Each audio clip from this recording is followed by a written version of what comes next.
Good evening, students. So today we are going to discuss a very interesting topic. Basically, we have two topics to discuss today. One is the double taxation relief, wherein primarily we will discuss a brief overview of tax treaty and why there is a need for providing the double taxation relief. Section 90 and 90A, which enables the government of India, which empowers the government of India to enter into a tax treaty or double tax avoidance agreement, DTAA, as we call it, with the foreign jurisdiction. And we'll also be discussing the concept of advance rulings. So before we sort of move on to this topic, it is very important to understand as to why the double taxation arises at the first place and what are the types of double taxation.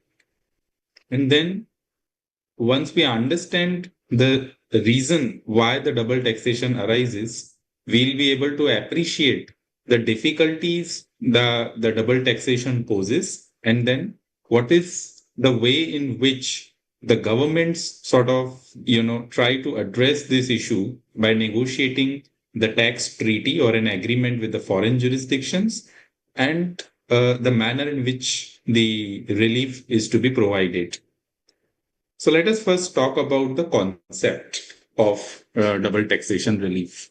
So as we all know, Section 5, which deals with the scope of total income. Let us open Section 5 itself for a brief understanding. I'll just move to the official income tax website. For ease of reference, we will refer the bare law, which is available in public domain.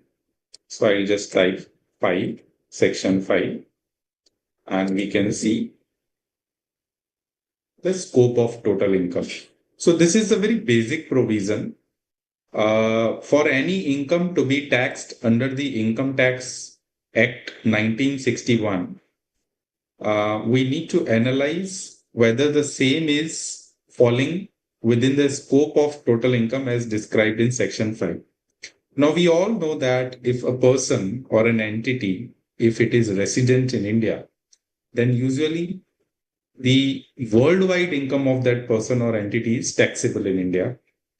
Whereas in case a person who is a non-resident or a person who is a resident but not ordinary resident, then in such cases, there are certain carve-outs. For example, the one who is non-resident in India, then any income which is received by that person in India or which is deemed to be received in India, that is taxable in India. Alternatively, if an income accrues or arises in India, or if an income is deemed to accrue or arise to that person in India, then it is taxable in the hands of the person. This is a very basic provision, Section 5.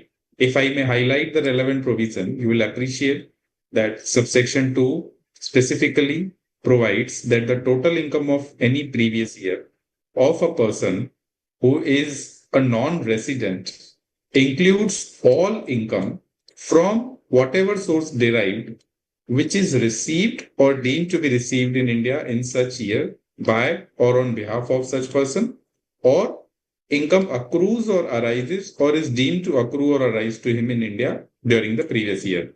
Now, in your preceding sessions, you have already discussed in detail and you have understood in detail when is an income deemed to accrue or arise in India, or when the income accrues or arises in India in the hands of non-resident, specifically Section 9 and Section 6 you might have already understood. And therefore, we are not going to get into details of Section 9 or what the provision deals with, because I'm assuming you are familiar with Section 9 right now.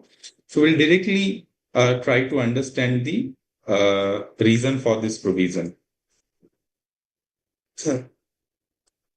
In case of a resident, as we understand, the worldwide income is taxable, whereas in case of a non-resident, the income is taxable in India only when it accrues or arises or received, or if it is received in India, or if it is deemed to be accruing or arising in India. Now, this is popularly called as a source rule principle, wherein over a non-resident, we do not have a jurisdiction except when, say, for example, if it is a business income, then if the activity is being undertaken in India, or if a non-resident has got a business connection in India under the domestic tax law, then it is taxable. And likewise, for example, if I'm a resident in India, in a foreign jurisdiction also, my income might get taxed in that jurisdiction under the domestic law of that foreign country. Say, for example, an Indian company who has got factories in India, they are manufacturing, for example, laptops in India. Now, what it does is it is merely exporting the laptops in foreign jurisdiction. It has got no presence in a foreign jurisdiction. Then, in such case, the activities are happening in India. So, India has got a right to tax on two accounts. One, that person is resident in India. Now, say, for example, the same entity sets up a branch outside India. Now, that branch is also carrying out the activity of manufacturing and distribution of laptop, say, for example, in US. In that case, what will happen? As we all know, branch is not a separate legal entity. The residential status of branch is not separate from its parent, and therefore, for the domestic law of US, the branch is always going to be a non-resident entity, or be it any other country, the branch will always be treated as non-resident for the purpose of tax law. So in that case, what happens? US or any foreign jurisdiction would always argue that because the economic activities are taking place in our jurisdiction, in foreign jurisdiction, so they have got a right to tax. On the other hand, India will say that, okay, hey, look, that entity is resident in India, and therefore we have a right to tax. Now, the problem arises in that situation where the same income, which is the income arising on account of manufacturing activities in the hands of branch, it is getting taxed in US because of source principle, and at the same time it is getting taxed in India on the basis of residency rule. Now, activity is single, which is manufacturing. Profit arising out of that activity is also going to be there, but then the same profit is getting taxed in two jurisdictions. Now, this creates a lot of problem in terms of globalization. An entity that would want to expand its operation in a cross-border jurisdiction, they would not be able to do it because of the taxation. Say, for example, in India, we have a tax rate of 25%. In US, there may be a tax rate of 20%. So on the same profit of, let's say, 100 rupee, you pay tax in India of 25, you also pay tax in US of 20. And this leads to escalation in the cost of doing business. So what the country said, okay, now this is a case of a juridical double taxation, same income getting taxed in the hands of a single person in two jurisdictions. So what do we do? So they said, okay, let us try to enter into an agreement. And that is the purpose of that agreement would be primarily to avoid the double taxation. But at the same time, we will also have some additional clauses in the agreement, for example, for exchange of information between the two countries. We will also sort of put into the agreement some additional features which will promote the cross-border flow of services and business activities as well as movement of the employees or the manpower. So all this was conceptualized, and then finally the country started adopting certain model agreement. We'll discuss as we progress. There are three models: OECD model, UN model, and the third one is the US model. So they framed some model convention, and thereafter each country specifically negotiated the double tax avoidance agreement. So now we'll just try to understand what DTAA exactly does. Now, DTAA basically does not impose the tax. What DTAA does is it merely divides the taxation rights among two jurisdictions on some logical or rational basis. If we can, sort of want to see any DTAA between two countries, we can check on the website of the income tax. Say, for example, I'll just open one sample double tax avoidance agreement to see. In international tax section, we go to tax treaty. Say, for example, I want the tax treaty between India and Germany. So I type the Germany. I have got one comprehensive agreement. Okay. Now, this is agreement between India and Germany, Government of India and the Government of Federal Republic of Germany. What is the purpose? For the avoidance of double taxation with respect to taxes on income and capital as concluded. Now, if you see this treaty has multiple articles. For example, Article 1, which provides the scope of treaty. For example, the agreement will apply to person who are resident of one country or both the contracting state. Then what type of taxes are covered in the agreement? For example, in German, income tax, corp tax, capital gain tax, trade tax. And from India perspective, income tax, including any surcharge and wealth tax. There are general definition clauses. There is a concept of residency under Article 4. Now, if you see, the important thing starts like distribution of taxing right. Permanent establishment, when can an entity be said to have a P in a foreign jurisdiction, income from immovable property, business profit. Just to understand in a very simple manner, say, for example, take a situation where a person resident in India, Mr. A, his worldwide income is taxable in India because he is resident in India. Now, this Mr. A has purchased an immovable property, let's say residential property in Germany, and he is giving that property on rent. Now, we all know under Section 5, scope of total income, his income arising or income earned by Mr. X from Germany, from letting out of a house property in Germany would be taxable in India on the basis of residency. But at the same time, under the domestic tax law of Germany, because the immovable property is situated in Germany, the same the rent income might also be taxable in Germany. So what will happen? On the same income, Mr. X has to pay tax in India as well as in Germany. So the first sort of the problem comes is of double taxation. Now, how do we avoid double taxation? So in this situation, the taxation rights are distributed among the country. So say, for example, what it says, income derived by a resident of a contracting state. So I'm a resident of India. From immovable property, which is situated in another state, it may be taxed in that other state. So the first article, Article 6, Para 1, clearly provides the taxation rights, primary taxation right to the source jurisdiction, which is Germany. And it is possible in a reverse situation also. For example, some German resident who is having an immovable property in India. He's a non-resident, but having an immovable property in India. Then the said income earned by him from letting out a property in India will be taxable in the hands of Mr. X, who is a German resident. But then the taxability will not arise based on his residency in India, but because of having a source or an asset in India. So the income will be taxable under Section 9. It will be deemed that the rent income accrues or arises in the hands of Mr. X in India. So likewise, the same article we will have to read wherein the income derived by a resident of contracting state, which is Germany, from property situated in other state, which is India, it may be taxed in that other state. That means in India.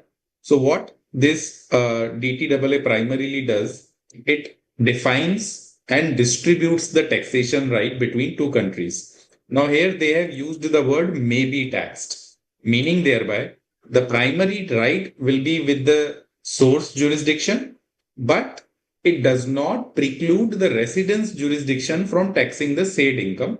And therefore, even the residence jurisdiction will also impose the tax. But then this is very clear, the primary right will be with the source jurisdiction. Let us look at one more example. Payment of interest. Say, for example, an Indian company is making payment of interest to the foreign company. Now, foreign company does not have any presence in India. They do not have branch. What they have done is they have simply given a loan to an Indian company. Indian company is a borrowing entity. So they will pay the interest to the foreign company. How do we tax this transaction? If you look at Section 9 of the Income Tax Act, Section 9(1) says interest paid by an Indian resident to a foreign company is deemed to accrue or arise in India. So under Section 9, the interest income will be taxable in India in the hands of a foreign company, which is a recipient of income. But at the same time, that foreign company is resident of foreign jurisdiction, again, the same income will be taxed in the foreign jurisdiction. So there is the issue of double taxation. In India, we have a tax rate of 20% plus surcharge and education cess on the interest income earned by foreign company, whereas in the home country also the said income will be taxed. So what Article 11 says here? It says interest arising in a contracting state and paid to the resident of the other contracting state, it may be taxed in that other state, right? So the primary right of taxation is with the home country and the country where the entity is resident, the recipient is resident. But if you read Article 11 subpara 2, what it says, however, such interest may also be taxed in the state in which it arises and according to the laws of that state. But if the recipient is the beneficial owner of the interest, the tax so charged, it shall not exceed 10% of the gross amount of dividends. That means under the domestic law, we have a tax rate of 20. But if the interest is earned by the person who is a foreign entity and is the recipient is the beneficial owner of interest, then the tax rate would be 10%. So here you see the distribution rights are divided. In India, the taxation rate would be 10% under the treaty, and the balance income would be taxed in the home country jurisdiction. So this is just for your explanation. I wanted to show you some practical illustration and relate it to the double tax avoidance agreement.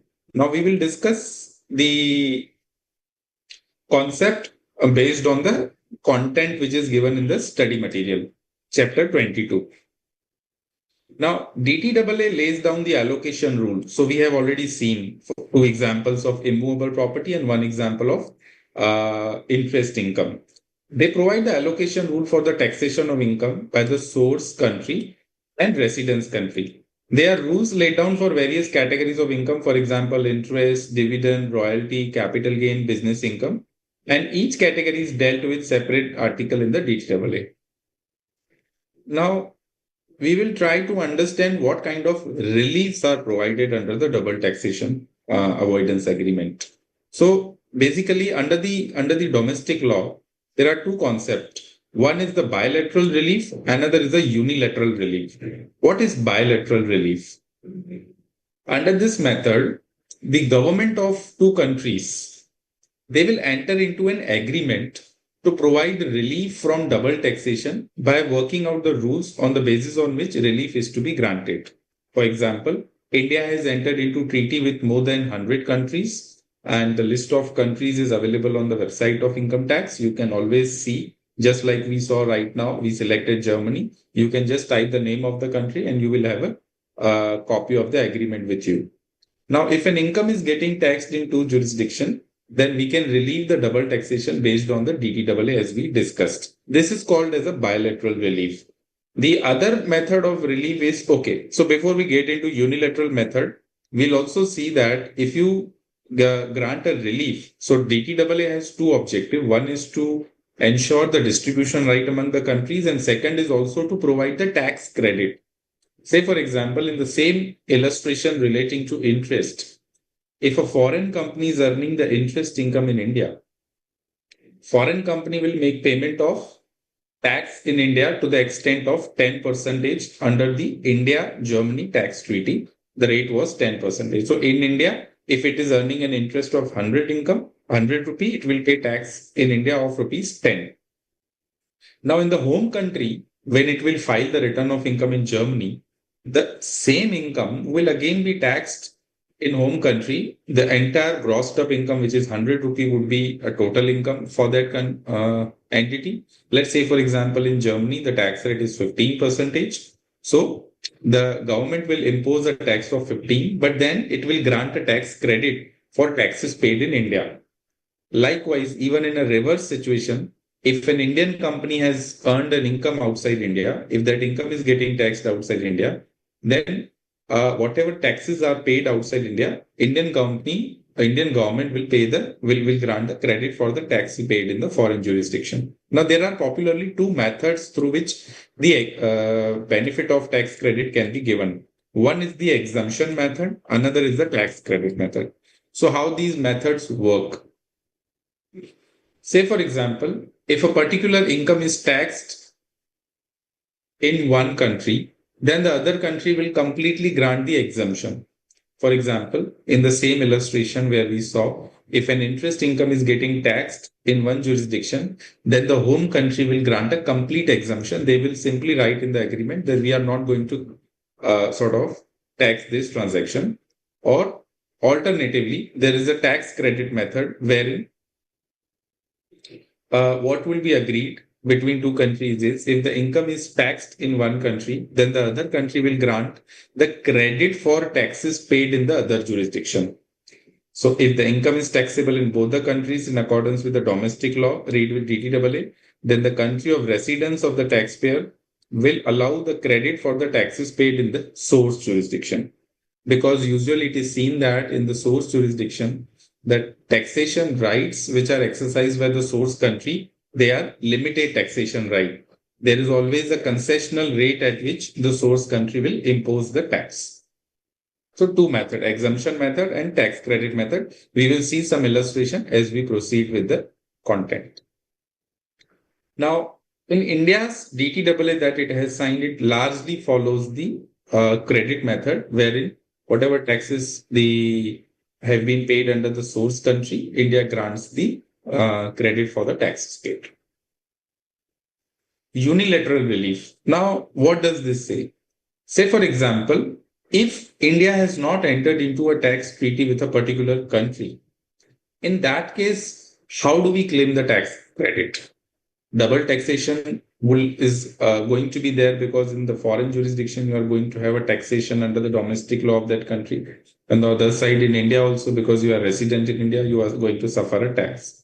So the solution is India has a specific section wherein in the Income Tax Act, it says that if the taxes are paid in a foreign jurisdiction with which India does not have a DTAA tax treaty, then India will grant a unilateral relief through a credit mechanism. And that mechanism or provision is contained in Section 91 of the Income Tax Act.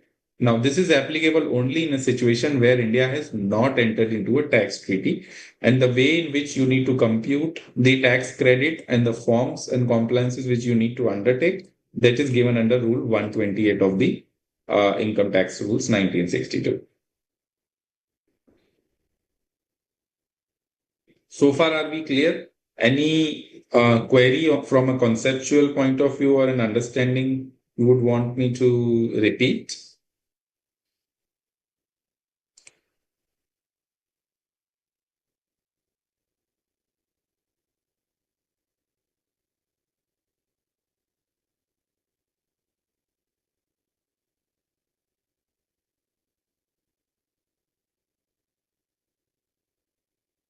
Okay.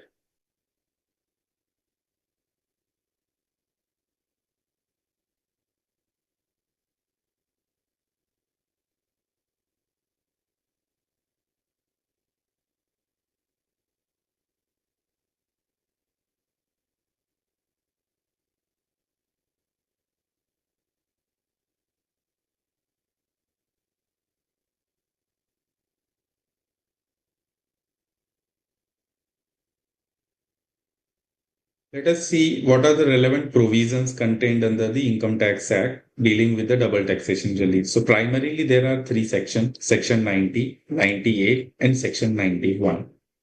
Now Section 90 or 90A basically allows or empowers the government of India to enter into an agreement with a foreign country or any specified territory outside India, whereas Section 90 capital A provides for provisions which allows implementation of any agreement with any specified association in India, between a specified association in India and specified association outside India, object being the same.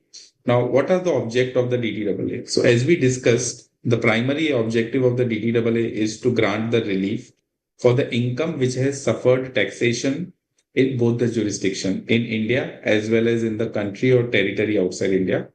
And the income chargeable under this act and under the corresponding law in force in that country. So we need to relieve the double taxation. And second is to promote the mutual economic relationships, trade and investment. Now, this is the primary objective.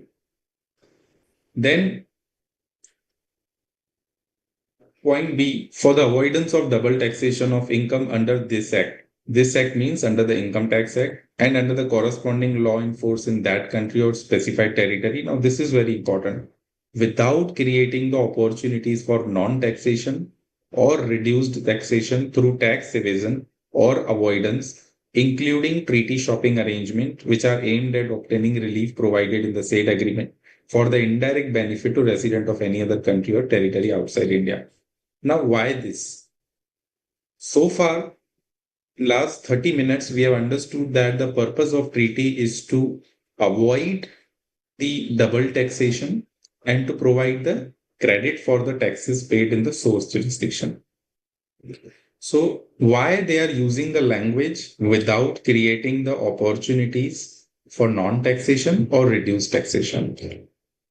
Anybody would want to make an attempt? Anybody has seen practically or applied this provision so far?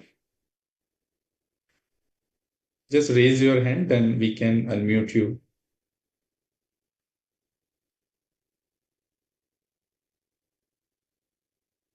Why there is a usage of the word without creating opportunities for non-taxation or reduced taxation through tax evasion or avoidance, including treaty shopping arrangements, which are aimed at obtaining relief provided in the agreement for indirect benefit to resident of any third country or territory. So, what it essentially means,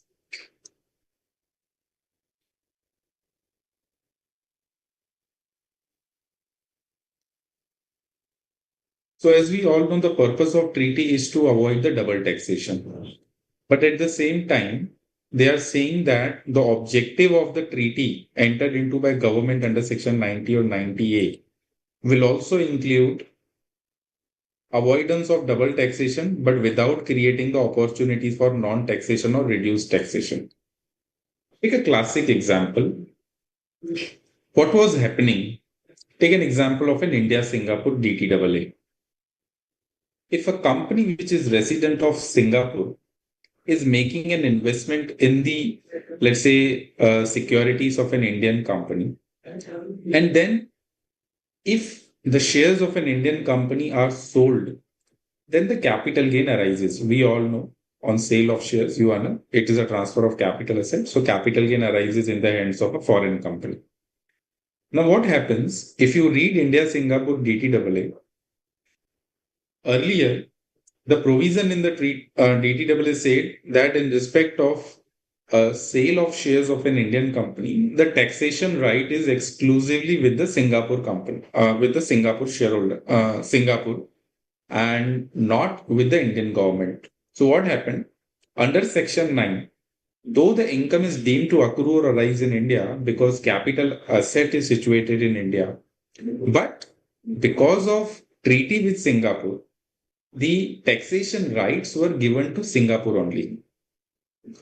And if you read the domestic law of Singapore, there is no capital gain tax. Like on the capital gain, under the domestic law of Singapore, there is no tax. So what was happening?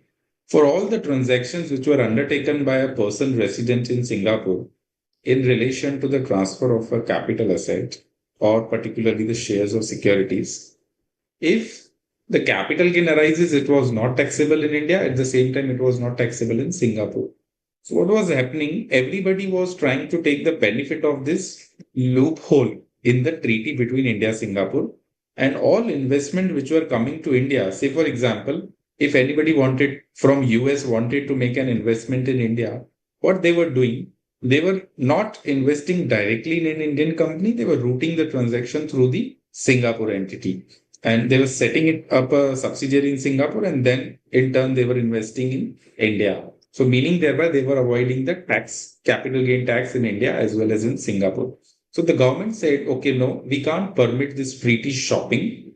We will have to stop this practice So they said, okay, under the domestic law, we will amend the provisions, and likewise, the relevant treaty provisions have also been amended, wherein they said that purpose of treaty is always going to be the relief from double taxation, exchange of information, and promotion of mutual economic relation. But at the same time, we will also ensure that the treaty does not give you an opportunity for non-taxation or a reduced taxation through tax avoidance or tax evasion. So this language is now being adopted under the treaties which India has signed. Apart from that, the purpose of treaty is also to exchange the information. Say, for example, how would India know that a person resident in India is having a bank account in a foreign jurisdiction, and he may not report the bank account with the Indian tax authority? And if he's parking aside his foreign assets or foreign income in a foreign jurisdiction, Indian government would never know that the tax on the said income is paid or not unless it is disclosed.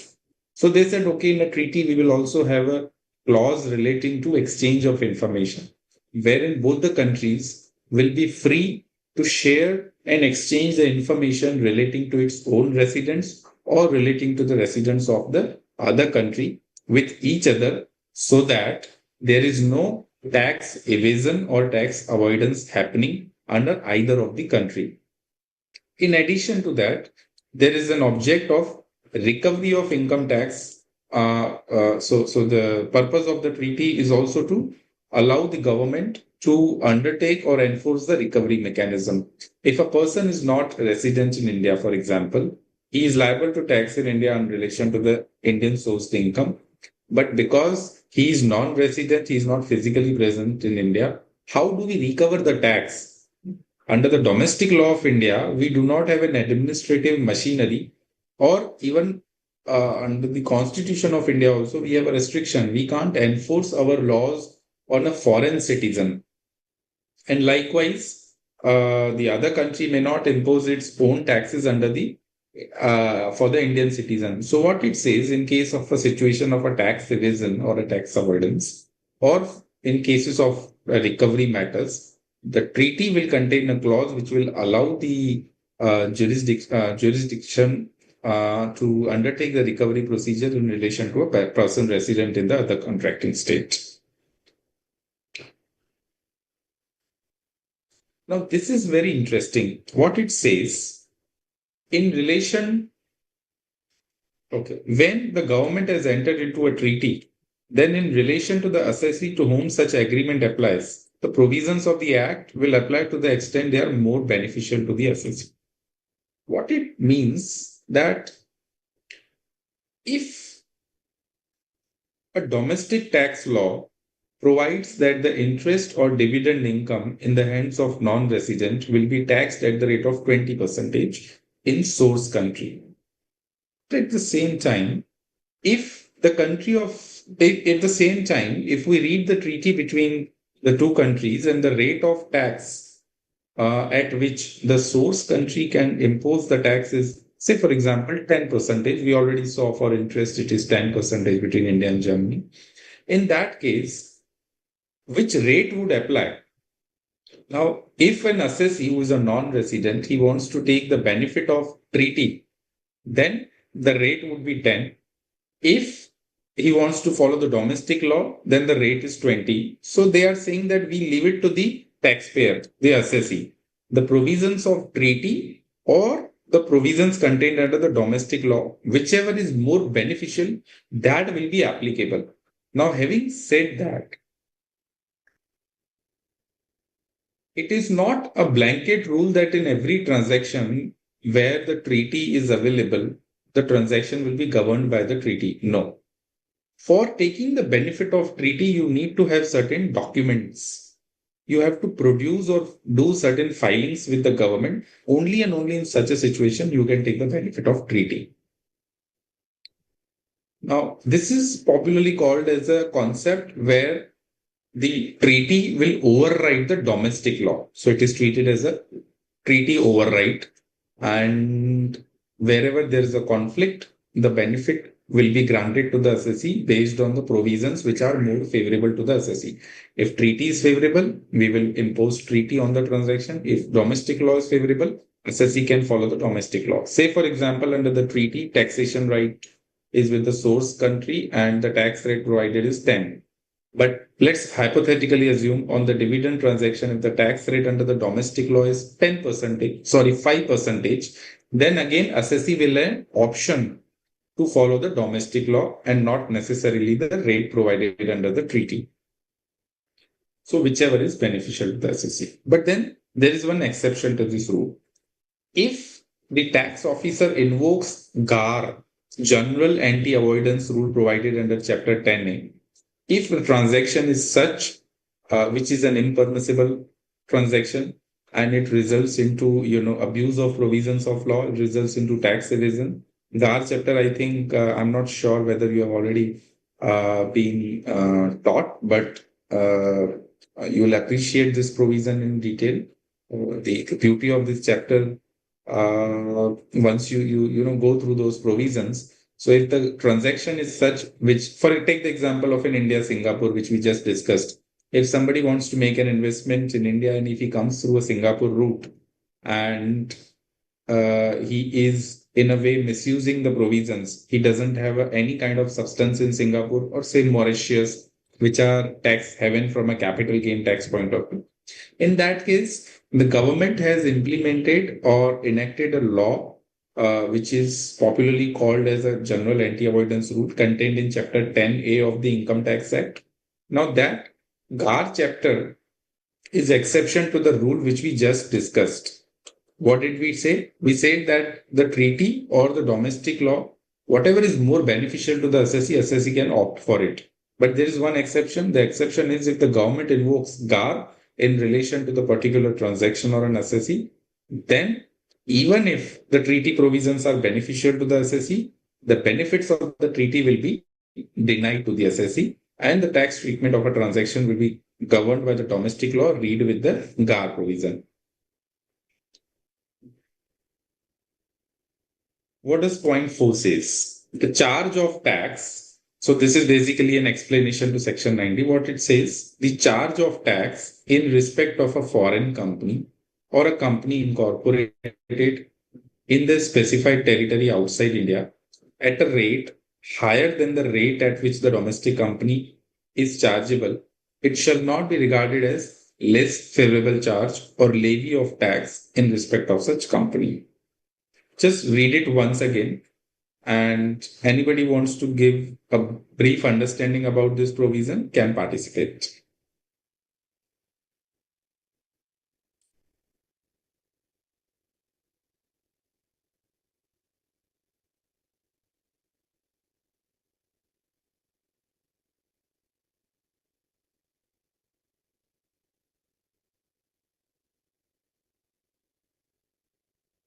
The charge of tax in respect of a foreign company or a company incorporated in the territory outside India at a rate higher than the rate at which the domestic company is chargeable, it shall not be regarded as less favorable charge or levy of tax in respect of such company. We have a separate question also which is asked in the past examination, and this is one of the very important concept. And recently we also had some case laws around that provision. What is the rate of tax at which foreign company is liable to pay tax in India? Any idea? True. So there we have one answer wherein it is stated that it shall not be treated as a bias towards Indian resident. Okay, good understanding, proper.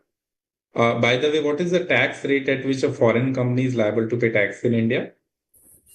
Sir, 35% at now.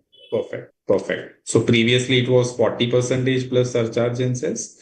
The rate has been reduced in the last budget, in the previous Finance Act 2024, wherein they brought down the rate from 40 to 35%. So what it says, the provision says that we all know the tax rate applicable to the domestic company is 25%. if it is opting for the concessional rate of regime, 22 plus surcharge and cess. So that roughly translates to 25 plus 17%.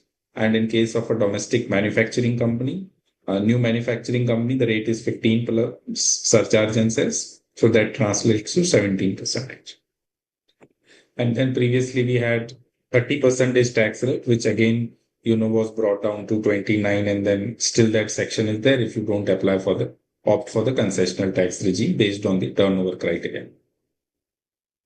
Rate for a domestic company, which is resident, of course, the rate is 30, 29, 25, and 15. So 17 with surcharge.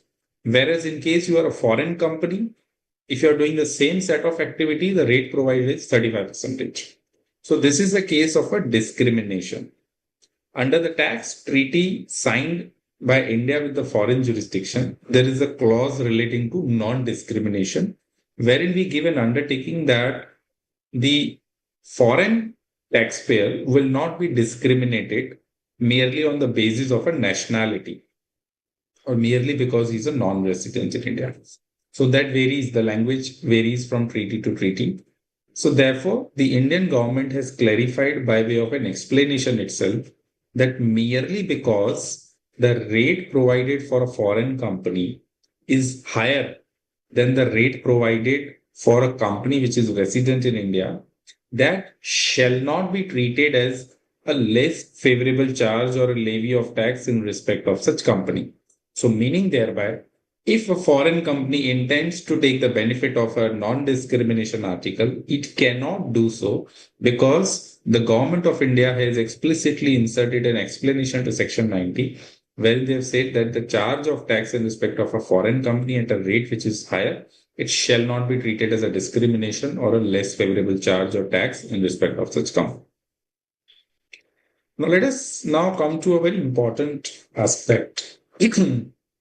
Now, we all know if you see any typical agreement, you will have a definition clause, Article 3, that will define certain terms which are used in the tax treaty. Now, at a time, what happens? A particular term may not be defined under the tax treaty. Say, for example, we'll just go back to the previous slide for time being. If you read Article 11, interest, the interest is defined in para 4 of Article 11. If you see dividend, dividend is defined in para 3 of Article 10. Likewise, Article 5, permanent establishment. Article 6, immovable property. We read this immovable property. Now the question arises, what is the meaning of the term immovable property? For example, what does Article 6, para 1 says? Income derived by resident of contracting state from immovable property situated in the other state. It may be taxed in that other state. Now the term immovable property is very important here. Is it defined here? The answer is, let's see para 2 and para 3 first. Provisions of para 1 shall apply to income derived from the direct use, letting or use in any other form of immovable property. Okay. Provisions of 1 and 2 shall apply to the income from property of an enterprise and to income from property used for the performance of. So in short, the definition of immovable property is not given in Article 6. Let us go back to the definition Article 3. Does this article provide definition of immovable property? Yes, the term immovable property has the meaning which it has under the law of the state in which the property in question is situated. So they are saying, go back to the domestic law.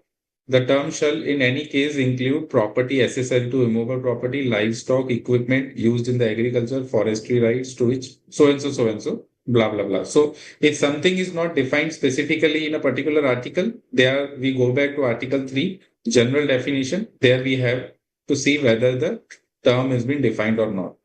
Now, let us take an example of Article 11. What Article 11 says, interest arising in a contracting state and paid to the resident of other state, it may be taxed in that other state. The question arises, what do we mean by the term may be taxed? If you read para 2 It says, however, such interest may also be taxed in the country, contracting state means country in which it arises and according to the law of that state.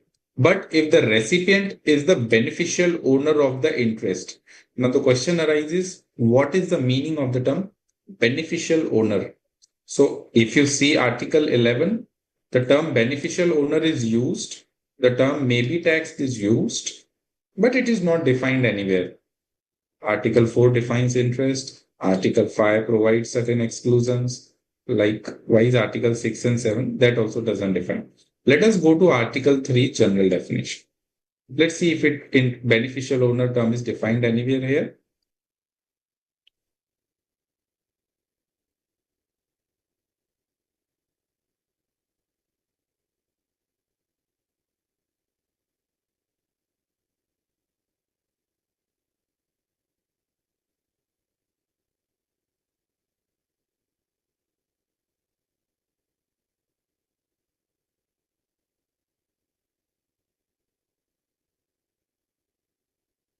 Is it defined? Not defined.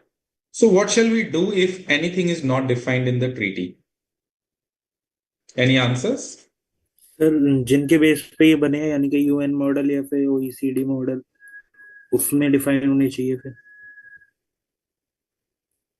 Let's time being assume the model, UN model or OECD model, also does not define the term beneficial owner. In that case, what shall we do? Then sir domestic laws में जाना पड़ेगा Okay, and where is it written? So now let us see anything which is not defined, then what we have to do.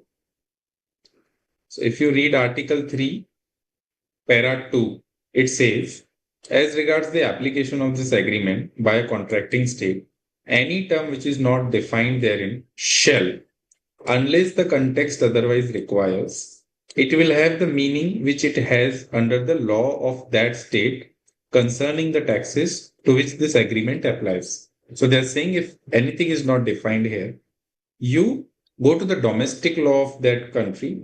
The domestic law should be law relating to the taxes to which the agreement applies. So it simply says go to the income tax law unless the context otherwise requires, the meaning which is contained under the domestic law will apply.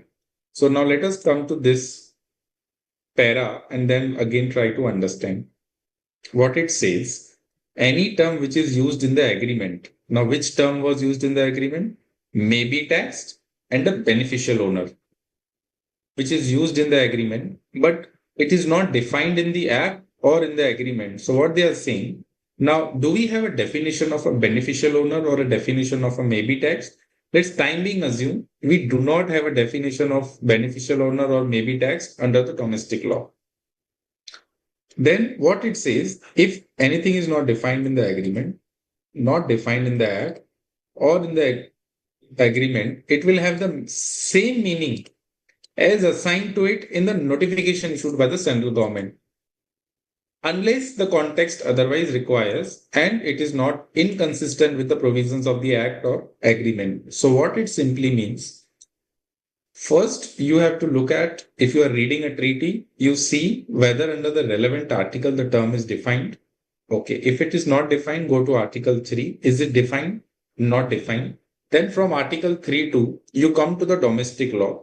Is it defined under the domestic law? Let's say assume it is not defined under the domestic law. Then it says, in such a situation, the meaning given by the central government under a notification issued by the government will be applicable unless the context otherwise requires or if the definition provided by the government is not inconsistent with the provisions of the Act.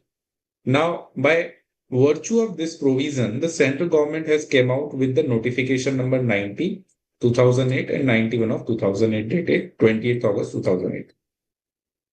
What is it that they have defined? They have said that where the agreement under section so and so for granting of relief provides that the income of a resident of India may be taxed in the other country.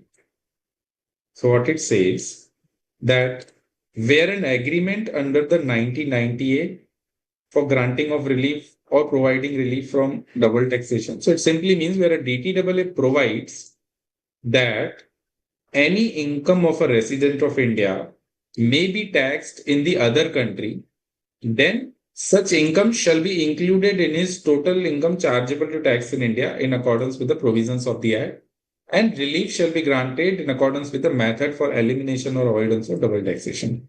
So what it simply says, now what is the meaning of the may be taxed? May be taxed, it has got several views, and judiciary has given a different sort of a decision. So there was conflict.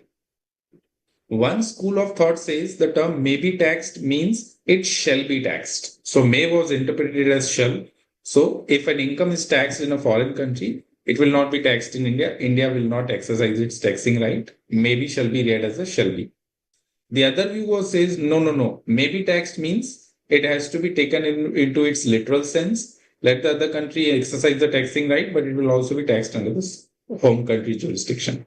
So there was debate. So the central government has clarified that wherever the term may be taxed is used, it means both the countries have got the right to tax. On the source basis, the foreign country will exercise its right, and on the resident basis, we will exercise the right. By using the word, then such income shall be included in his total income chargeable to tax in India in accordance with the provisions of the Act. But then relief shall be granted as per the method of elimination of double taxation provided in the agreement. So we'll provide you the foreign tax credit, but yes, definitely the income shall be taxable in India also. I'll just pause here for a while, just read the table, and then we continue. If there is any query, you can ask.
So I assume there are no queries. All right. So good.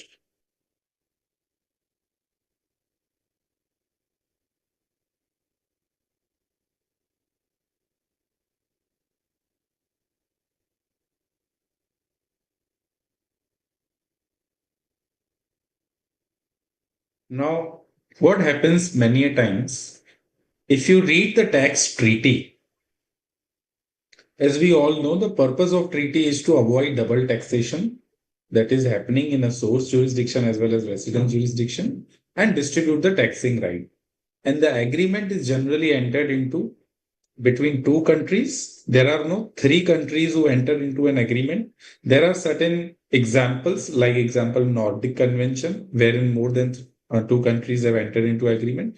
But these examples are very limited. By and large, the treaties are always bilateral in nature. There is no agreement which is between three countries or five countries or 10 countries. Now, in a bilateral agreement, the resident of, for example, if I talk about India, Germany, then the person who is resident of India or Germany or both the countries can claim the treaty. A person who is resident of US cannot claim the treaty benefit between India and Germany. Likewise, a person who is resident of Germany cannot claim the benefit of India-US treaty. So treaties are bilateral. But what happens at a time, in certain situation, taxpayers try to obtain the benefit of a tax treaty by incorporating a conduit entity or a shell entity. Take an example. in the same example of India-Singapore Treaty, wherein we understood that in Singapore, there is a exemption from capital gain. There is no capital gain tax regime. We have a situation post 2017 wherein the India has acquired the right to tax capital gain, but prior to 2017, the right was with Singapore. So what was happening, as I mentioned, the capital gain was under the domestic law taxable in India, but because of treaty, the right was with Singapore, so we were not taxing that transaction. So anybody from US or any part of the world who wanted to make an investment in India, so for them, Singapore and Mauritius like countries were the popular jurisdiction through which the investment was rooted in India. They would set up a subsidiary in Singapore or Mauritius and then make an investment in India so that when they take an exit, there is no tax implication in India. Now, the government said that this is a case where person, so we all know that you have to be a resident of either jurisdiction to claim the treaty benefit between India and Singapore. The objective was to grant the benefit to the person who is resident of Singapore. This was a case where an entity was formed in Singapore, but it was actually a shell entity without any kind of substance. So they said that, okay, the benefit of treaty shall be provided only and only where you are able to produce the TRC. Now, what is TRC? It is a certificate issued by the government to a taxpayer, wherein it would be mentioned that the person who is awarded the certificate, he is the resident of that country. Say, for example, if somebody wants to apply the benefit of treaty with India, then he needs to be a resident of that jurisdiction. This is the condition under the treaty. But how do we determine he is resident or not? For that purpose, he is asked that before you apply the treaty, you have to produce the TRC. Say, for example, from India, if I'm making a payment of dividend, interest, royalty to a foreign taxpayer, then under the domestic law, we have a 20% tax rate. Under the treaty, generally the rate of tax is 10. So when I'm making the payment, I need to obtain a certificate from a chartered accountant about the taxability of the transaction. We call it Form 15CA and CB. Now, when a chartered accountant is issuing a certificate in Form 15CB, determining the rate of tax or certifying the rate of tax, he will have to go through the documents. One of the first document that is required is the TRC. If you produce the TRC, then you can take a benefit of tax treaty. Okay. So I'll be using a little bit of Hindi also. The participants are requesting. So wherever, so of course it would be Hindi as well as in English. So अगर किसी को treaty का benefit लेना है तो उसको TRC produce करना पड़ेगा. And once TRC is produced, in that situation, the concessional rate of tax, यानी discounted rate of tax जो treaty में दिया हुआ है, वो हम apply कर सकते हैं. So this is the precondition. ये requirement है, mandatory requirement है treaty का benefit लेने के लिए. Now, कई बार क्वेश्चन ये भी आता है कि अगर कोई टीआरसी ऑब्टेन कर भी लेता है, बट वो एंटिटी का वहां पे एक्चुअली प्रेजेंस है ही नहीं, he has just manage to obtain the TRC. Some countries might have liberal regulation, कुछ कंट्रीज में स्ट्रिक्ट लॉ नहीं होगा टीआरसी के रिलेटेड, वो एप्लीकेशन पे दे दिया जाता होगा, और कुछ कंट्रीज में एक्चुअली प्रॉपर वेरिफिकेशन के बाद टीआरसी इशू होता होगा. सो ऐसे काफी सारे केसेस देखे गए. The tax authorities came across lot of matters जहां पे टीआरसी जो इशू किया है फॉरेन कंट्री ने, वो टीआरसी सिर्फ एक पेपर डॉक्यूमेंट है, एक्चुअली वो बंदा वहां पे रेसिडेंट है ही नहीं.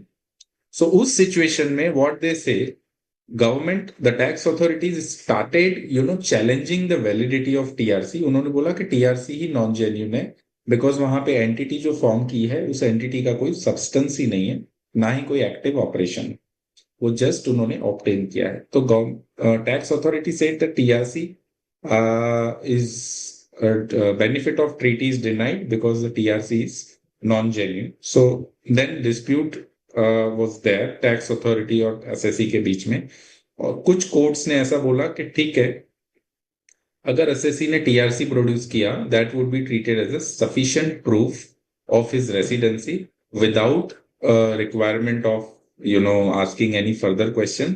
Whereas in some situation, the courts have held that even if TRC is produced, that is no doubt a sufficient, but that is not going to be a conclusive proof of residency.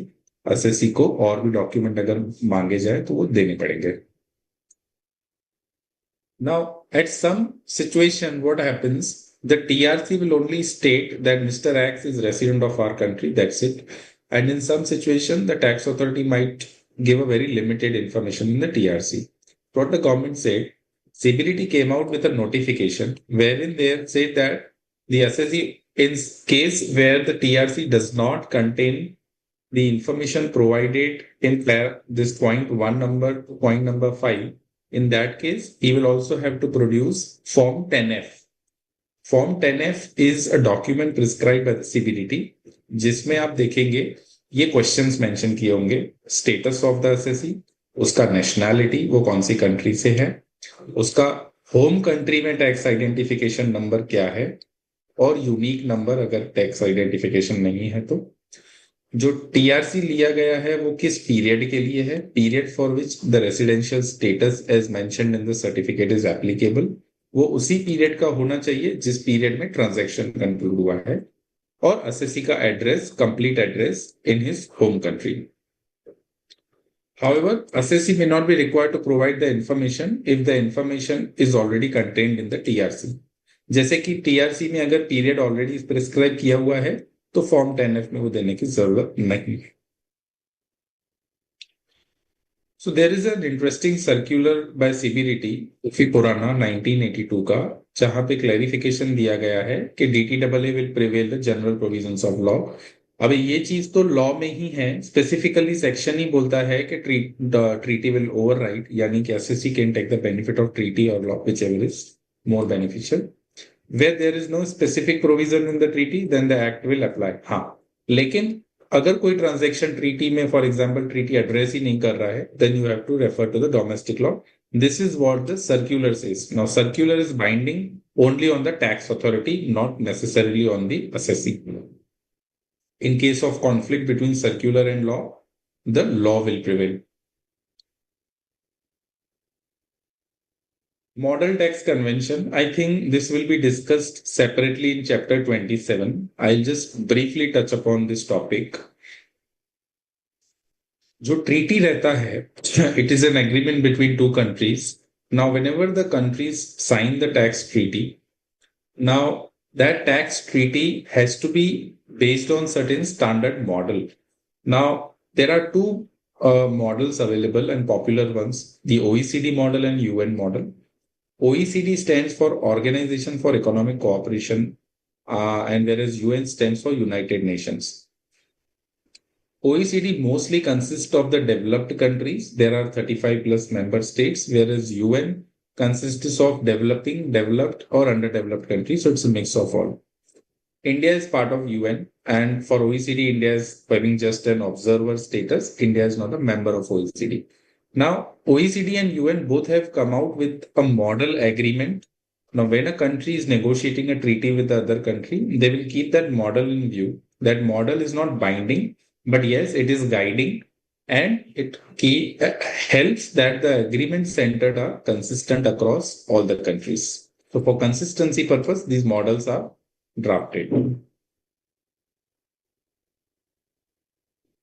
Illustration: the DTAA entered into by Government of India will override the domestic law. Is it correct statement or not? The answer is correct. We now know. We have seen the circular also.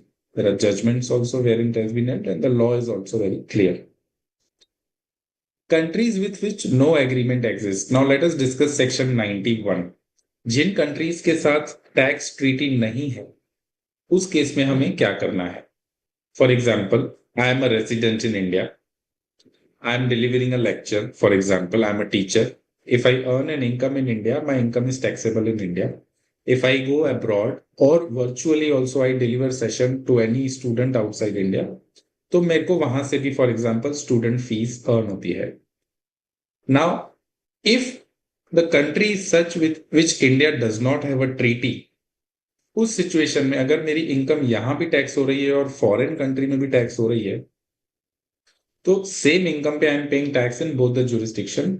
और treaty नहीं है तो distribution right नहीं है, tax credit नहीं है. तो उस केस में गवर्नमेंट सेक्शन 91 के थ्रू क्या बोलती है? Government says, the law says, in case income arises to the assessee in country with which India does not have a DTAA, then relief will be granted as per 91 provided all the conditions are fulfilled. Now these are the cumulative conditions you have to fulfill. First, you have to be resident in India during the year in which income is taxable. Okay. Income accrues or arises to him outside India. वो कब पता चलेगा? जब उस country का tax law जो है वो पर्टिकुलरली बोलता है कि ये इनकम वहां पे भी अक्रू और अराइज फ्री है. Income is not deemed to accrue और अराइज इन इंडिया. ओके, तो मेरी इनकम जो है सेक्शन 9 में टैक्सेबल नहीं है. मेरी इनकम जो है जनरल प्रोविजन सेक्शन 6 जो कि चार्जिंग रेसिडेंसी सेक्शन है, read with section 5 and section 4 scoping provision. I am resident in India, so wherever income is arising it is taxable in India. It is not taxable to in India by virtue of imposing section 9 because section 9 non-resident को लागू पड़ता है, whereas I am resident. Okay, so this tuition fee income is not taxable in India under section 9, but it is taxable under section 4, read with 5, read with 9, read with 6. The income in question has been subject to income tax in the foreign country. Now the word used is subjected to income tax in the foreign country. Subjected to and liable to, there are two popular concepts. Income should be actually taxed, उसका मतलब होता है subjected to. अगर income is liable to tax but there is exemption, then it is not a subjected to tax in that country. So to get a benefit under section 91, foreign में income actually tax suffer किया हुआ होना चाहिए. Then the assessee has paid tax in the foreign country, so this clause D and clause E are similar. Last condition, there is no agreement that is understood and implied. So countries के बीच में agreement नहीं है. तो उस case में क्या करेंगे? Then assessee will be granted deduction from the Indian tax payable. Now, Indian government will grant you the deduction from your tax liability in India. But then question comes, how much deduction? The computation would be like this. Deduction would be sum calculated on such doubly taxed income at an Indian rate of tax or the rate of tax in the said country, whichever is lower, alternatively at the Indian rate of tax if both the rates are equal. So what it says, अगर आप Indian resident हो, आपने foreign में कोई income earn की है, वो income foreign में एक्चुअली टैक्स हुई है, कोई एग्जम्पशन नहीं है, एंड सेकेंडली वो इनकम सेक्शन 9 में फॉल नहीं होती और आपने वहां पे टैक्स पे किया है और उस कंट्री के साथ कोई भी ट्रीटी नहीं है. उस सिचुएशन में अगर ये सारी कंडीशन सेटिस्फाई हो रही है तो हम आपको इंडिया में टैक्स क्रेडिट देंगे. बट जो टैक्स क्रेडिट रहेगा वो एक पर्टिकुलर फॉर्मूला के थ्रू होगा. कैसे? The deduction would be a sum which is calculated on such doubly taxed income. So जो इनकम डबली टैक्स्ड हो रही है वहां पे भी और इंडिया में भी, उस इनकम के रिलेटेड हम आपको रिलीफ देंगे. At what rate? at an Indian rate of tax or rate of tax in the said country. So doubly taxed income पे हम calculate करेंगे Indian rate of tax या rate of tax जो आपने foreign में पे किया है, whichever is lower. और अगर दोनों कंट्री का रेट सेम है तो हम उसी रेट पे देंगे. Now what is Indian rate of tax? The rate which is determined by dividing the amount of Indian income tax after deduction or relief, but before deduction of any double taxation relief due to the assessee. What is the rate of tax of the said country? Income tax or any other tax actually paid in that country in accordance with the corresponding law in force in the said country after deduction and all, but before deduction on account of double taxation relief due in the said country, divided by the whole amount of income assessed in the said country. We will try to understand this through an illustration. Income tax in relation to any country. It includes any excess profit tax or business profit tax charged on the profit by the government of any country in that country. Now, let us try to understand this provision with a very simple illustration. Illustration 2. Nandita is an individual. Just read the illustration and then we try to apply this, the provision which we discussed on this question.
So let us see the answer. What is the Indian income of Nandita? It is 6,10,000. The foreign income is 1,10,000. Now that 1,10,000, Nandita has paid a tax of 10%. That comes to 11,000 rupee. She has some PPF deposits, some contribution to PPF and pension plan. So the deduction that works out is around 2,03,000. We are not discussing the deductions today. So the taxable income in India is 5,17,000 after all the deductions. Sorry.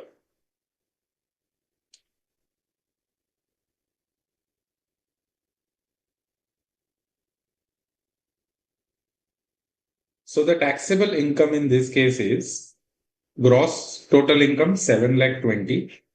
Because she is resident in India, her foreign income will be taxed in India. So gross income is 720. The deductions comes to 2,03,000. So her taxable income is 5,17,000. Now the question is, she has already paid a tax of 11,000 in a foreign country. In her tax liability in India is, let's say, after adding education cess and all, we are not getting into India tax liability computation right now. So that comes to 13,936.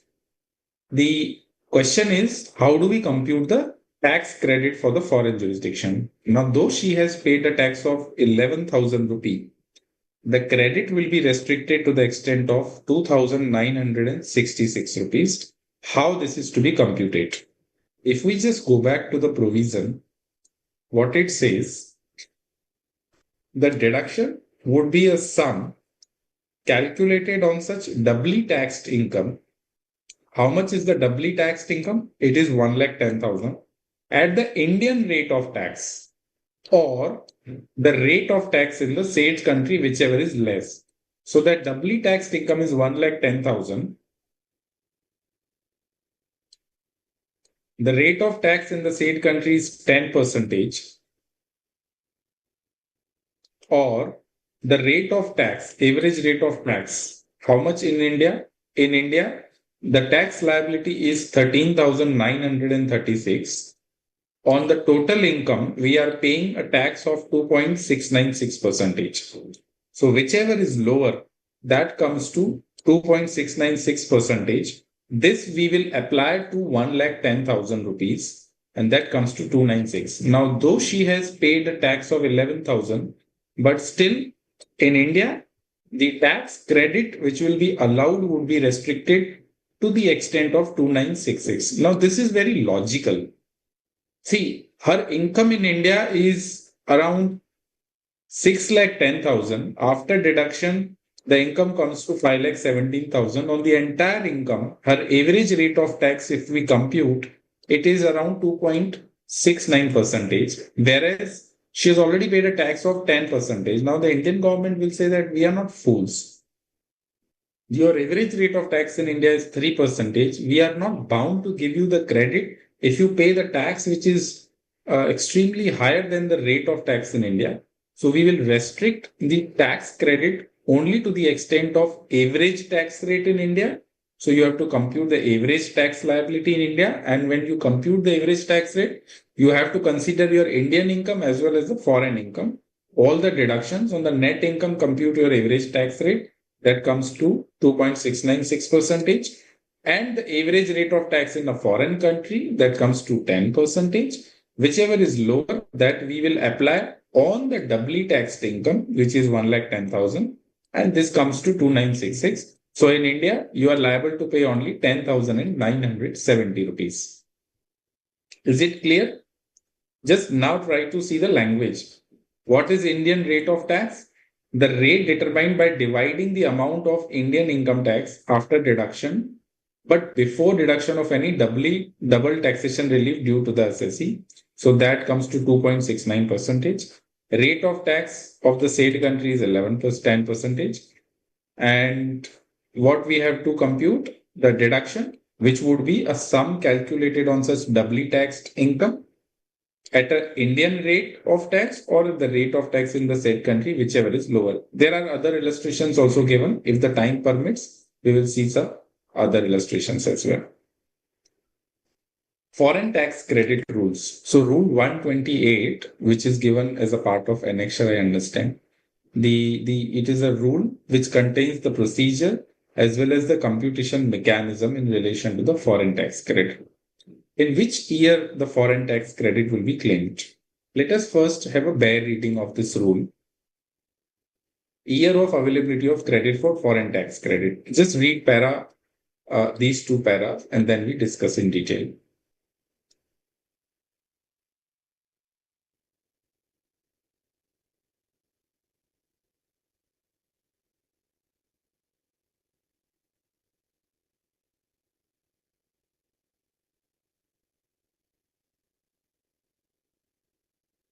Very easy to understand. First para.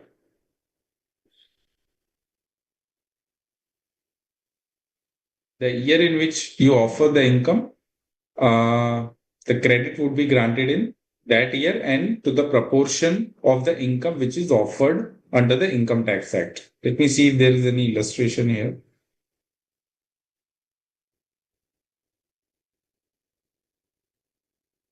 Yes. So one more important aspect, that foreign tax credit will be available only in relation to the tax. Now, tax includes surcharge and cess. It will not include the interest, fee, or penalty. So if you pay anything in the nature of interest, fee, or penalty under the domestic tax law, you won't be given credit for that. And likewise, in a foreign jurisdiction also, if you have made a payment of interest, fee, or penalty, you won't be granted the credit for that. The credit will be only in relation to the foreign tax that you have paid.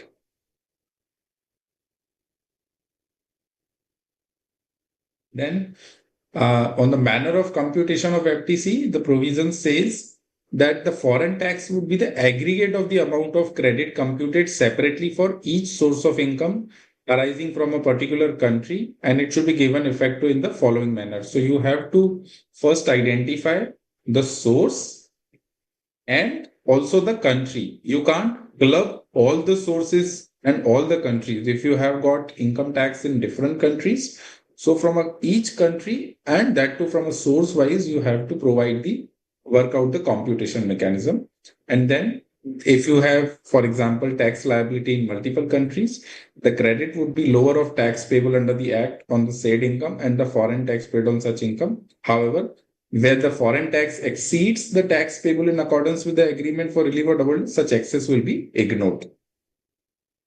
Then point B says the credit would be determined by conversion of the currency of payment of foreign tax at the TT buying rate. So I think throughout the Income Tax Act, wherever the issue of foreign currency arises, the base which they take is the telegraphic transfer buying rate. So for the conversion, you have to use this rate.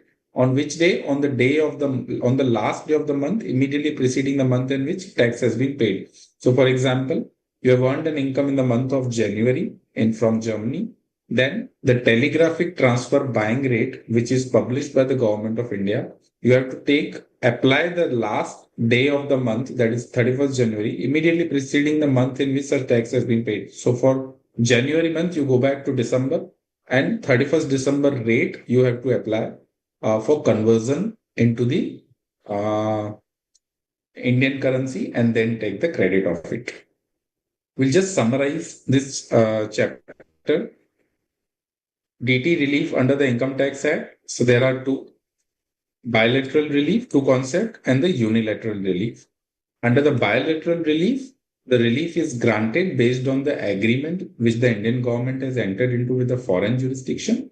And in case of a unilateral relief, this is a case where there is no agreement in place, and therefore this is applicable to the person who is resident in India during the previous year, and certain other conditions are satisfied, which we have already discussed in detail. Computation mechanism, we have already discussed: double taxed income into Indian rate of tax, or rate of tax in said country, whichever is less. We have seen this in a formula as well. Whereas in case the agreement exists, in that case, please note that this formula will be applicable only in a situation where there is no treaty. If there is a treaty with the foreign country and assessee is able to produce necessary document, in that case, the double taxation relief will be granted in accordance with the treaty with the foreign jurisdiction.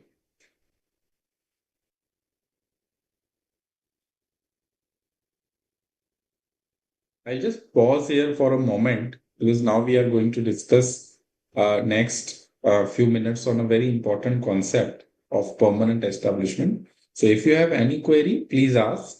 And those who are not having any query, just stay prepared. What do you mean by the term permanent establishment? And when do we have to look at the definition of P? So a general idea I'm expecting from the students: what have they ever applied this concept in the real life scenarios, or what was the problem they can describe, and the difference between PE concept and business connection concept. So you have time of 2-3 minutes, either on the queries, or you can discuss PE concept with me.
Let us do one thing. I think we are at almost at 7:25.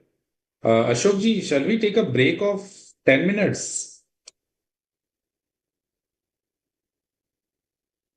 Break, we can start right now? Okay. So let us gather at after 12 minutes. We can join again. Okay. Okay.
So yes, students.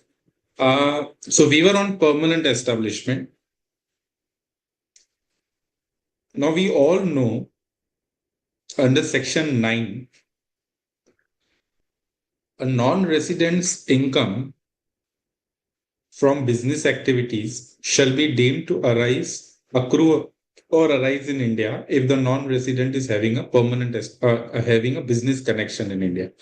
So if you refer section 9, the term which they have used is the business connection, and the terminology is very wide so as to include almost even an isolated activity as well as an activity which is carried out on the basis of continuity. Take an example of a significant economic presence. If I, a resident of India, I am doing a transaction with a non-resident where the transaction value involved is more than 2 crore. In that case, in aggregate or with multiple person, if the combined revenue receipt from India is more than 2 crore, the non-resident is deemed to have a significant economic presence in India, subject to satisfaction of certain other condition.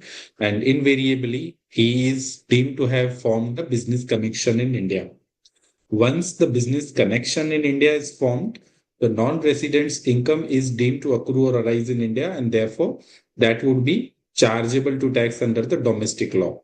Now, under a domestic law, I may have a vast sort of scope and coverage. I can also have a provision like Government of India tomorrow may amend a law saying that if a person who's a non-resident in India, if he is visiting India even for a single day, and if he is earning any income in India, then that income shall be deemed to be taxable in India because he is in India for a single day. So it can have a full flexibility under the law because we are a sovereign nation and we can keep the Income Tax Act the way we want. But having said that, internationally, the concept of permanent establishment holds the significance because it curtails the power of a source jurisdiction to have a provision which is in conflict with the treaty. So, for example, if I'm a non-resident, I can take the benefit of either the provisions of treaty, domestic law, or the treaty, whichever is more beneficial. So, if I form a business connection in India under Section 9, my income will be taxable in India, but I can always, as a non-resident, look at the definition of permanent establishment provided under the treaty. I may have to provide the documents, for example, tax residency certificate that I'm a resident of a foreign jurisdiction with which India has a treaty. And if I have if the country has a treaty with India, then benefit of a treaty will be available, and you can look at the definition of a P. So what you will do to a transaction which you have entered into in India or with a person in India, you will look at it not only from a domestic law, but you will also see what is the provision contained under the treaty. What is P? P is a permanent establishment. What kind of P one can form? So there is Article 5(1) of a treaty, which typically provides the definition of a fixed place P. The term permanent establishment means fixed place of business through which the business of an enterprise is wholly or partly carried on. So under the domestic law, we all know what is the meaning of the term business connection. And I think you have already had a session on business connection and significant economic presence. So I'm not going to repeat that provision per se, but then let us try to understand briefly what is the definition of the term P. So let us try to understand this through a treaty provision itself. Again, I'm coming back to India-Germany treaty. What the Article 5 permanent establishment is defines. So Article 5 defines the term P. How it defines, let's see. For the purpose of this agreement, the term P means a fixed place of business through which business of an enterprise is wholly or partly carried on. So there has to be a fixed place of business. If a non-resident does not have a place of business which is fixed in India, he is not having a P in India. So there has to be a place of business, and that place of fixed business should be fixed. Through. Now, it is through that place of business, the non-resident should carry out the business activity, either wholly through that or partly through that. So you need to have a business. The business should be carried out in India, but it should be carried out through a fixed place of business. It is not necessary that the non-resident should be owner of a fixed place of business, whether the property is available on lease or it is just made available to the non-resident. All these factors are irrelevant. What is relevant is he is having access to a place of business in India, and through that place of business he is carrying out the activity. This is the basic rule, basic PE definition. Then Article 10, Article 5, Para 2 says the PE shall also include specifically. Now, this is giving certain illustrations and that to an inclusive manner. A place of management. If a foreign company has a place of management in India, then the non-resident shall be deemed to have a PE in India. A branch, an office, a factory, a workshop, a mine, oil or gas well, a quarry, or any other place of extraction of natural resources, including the installation or structure used for exploration and exploitation, a warehouse or a sales outlet, a farm, plantation, or other place where agriculture, forestry, or related activities are carried out, or even a building site or construction, installation or assembly project, supervisory activity. So if you see, all these are the activities which signify that the foreign resident or a non-resident has got a permanent establishment in India. So they have said that first you have to see that the PE means a fixed place of business through which business is carried out. Without prejudice to this, in following situation, it will be deemed that the foreign resident or a foreign taxpayer is a PE in India. For example, place of management, branch, office, factory. In this situation, you are deemed to have a PE in India. Now, what is the result if I am having a PE in India, and what is the need of this article? So the need of this concept or an article is because under the treaty, the definition of permanent establishment is agreed with the foreign country. So tomorrow, I may keep changing the definition of business connection. For example, the concept of SEEP, significant economic presence, was not there in the law prior to 2018. The concept of agency PE rule was not there when the business connection was introduced as a part of Section 9. Later on, it was amended so the scope of that concept was expanded. And likewise, the exclusions and inclusive definitions which are provided in Section 9, these were not there, and eventually the government has sort of expanded because of the needs of the present business model and the scenario. But having said that, everything would be governed under the domestic law, but that will be subject to the tax treaty. So even though you form a business connection in India, you need to also ensure that you also form a permanent establishment in India by virtue of treaty. If you form a business connection, but if you do not form a PE in India, then you are not liable to tax in India. What happens to the liaison office? Whether liaison office constitutes the permanent establishment in India? Anybody wants to throw light on what is liaison office and why a foreign national or a foreign company would set up a liaison office in India? Anybody having any brief idea?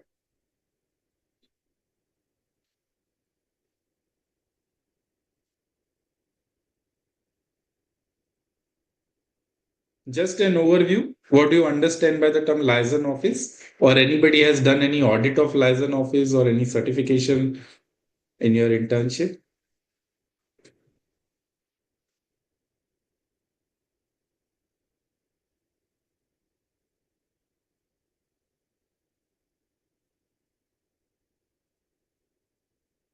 Let me see how many participants are there.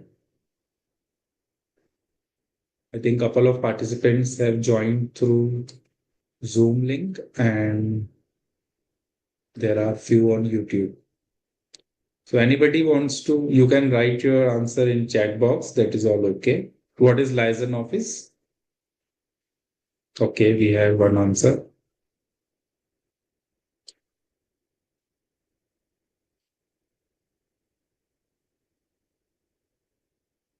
Okay. You might have understood this concept under FEMA as well, Foreign Exchange Management Act, wherein we seek an approval from RBI for setting up a license office in India. On what situation does RBI gives an approval? If you participate, then probably, you will have a better understanding. Okay, so you are completely alien to this concept. Can I believe so? Liaison office. Okay, so assuming nobody is having an idea, I'll have to first Yeah, give a sir. brief. I Yes. understand, sir, about license word license between government and companies licensing just to what formalities required by the government to fulfill the formalities by establishing licensing office, but not in a foreign or international case. What it means. Okay. Okay. No issues. No issues. Because our some CA firms are also providing licensing service just to fulfill the No, no. So, compliance. okay. Okay. Got it. Got it. So that is in different context. Yes, I sir. appreciate now I got what you are trying to say. So that is in different context, certainly not applicable here. So see what happens many times. If a foreign company wants to do business in India or in any other country, before entering the market, for example, Apple manufactures and sells and distributes the Apple iPhone, iPad, and Mac. Now, if it wants to do business in India by doing a manufacturing activities in India, it will have to face a lot of things. For example, first, it will have to understand what is the regulatory environment, what kind of compliances it has to undertake. This is from legal point of view. It will also need to understand for setting up a factory in India, whether there are any banks that are willing to provide the finance, the loans, and if yes, at what rate of interest and in which on which condition. A foreign company might also want to say whether any subsidy is available to it. It will also understand in which location it should set up a factory, whether there is going to be a demand for its products in India. If yes, in which city, in which state, in which area of a country? What kind of regulatory approvals are required? Sustainability of the business. So, all these are the considerations that one has to first address before entering into the market. For example, if I tell you tomorrow that you should practice as a chartered accountant, not in India, but say, for example, in Singapore, would you do that? Or would you just move there just because you are a chartered accountant and you are aware of the finance and tax? The answer is no. What would you do? First, you would try to understand which clients would require my services in Singapore. What is the environment out there? What kind of association or affiliations I will require before certifying the financials of a company which is of that jurisdiction, resident of that jurisdiction, or incorporated. So all these questions will come in your mind.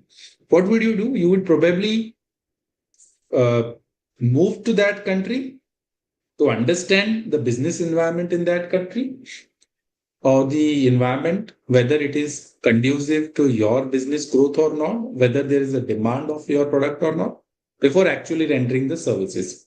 Now, when you want to enter that place, of course, you would need some staff to do all these activities, or you can yourself go.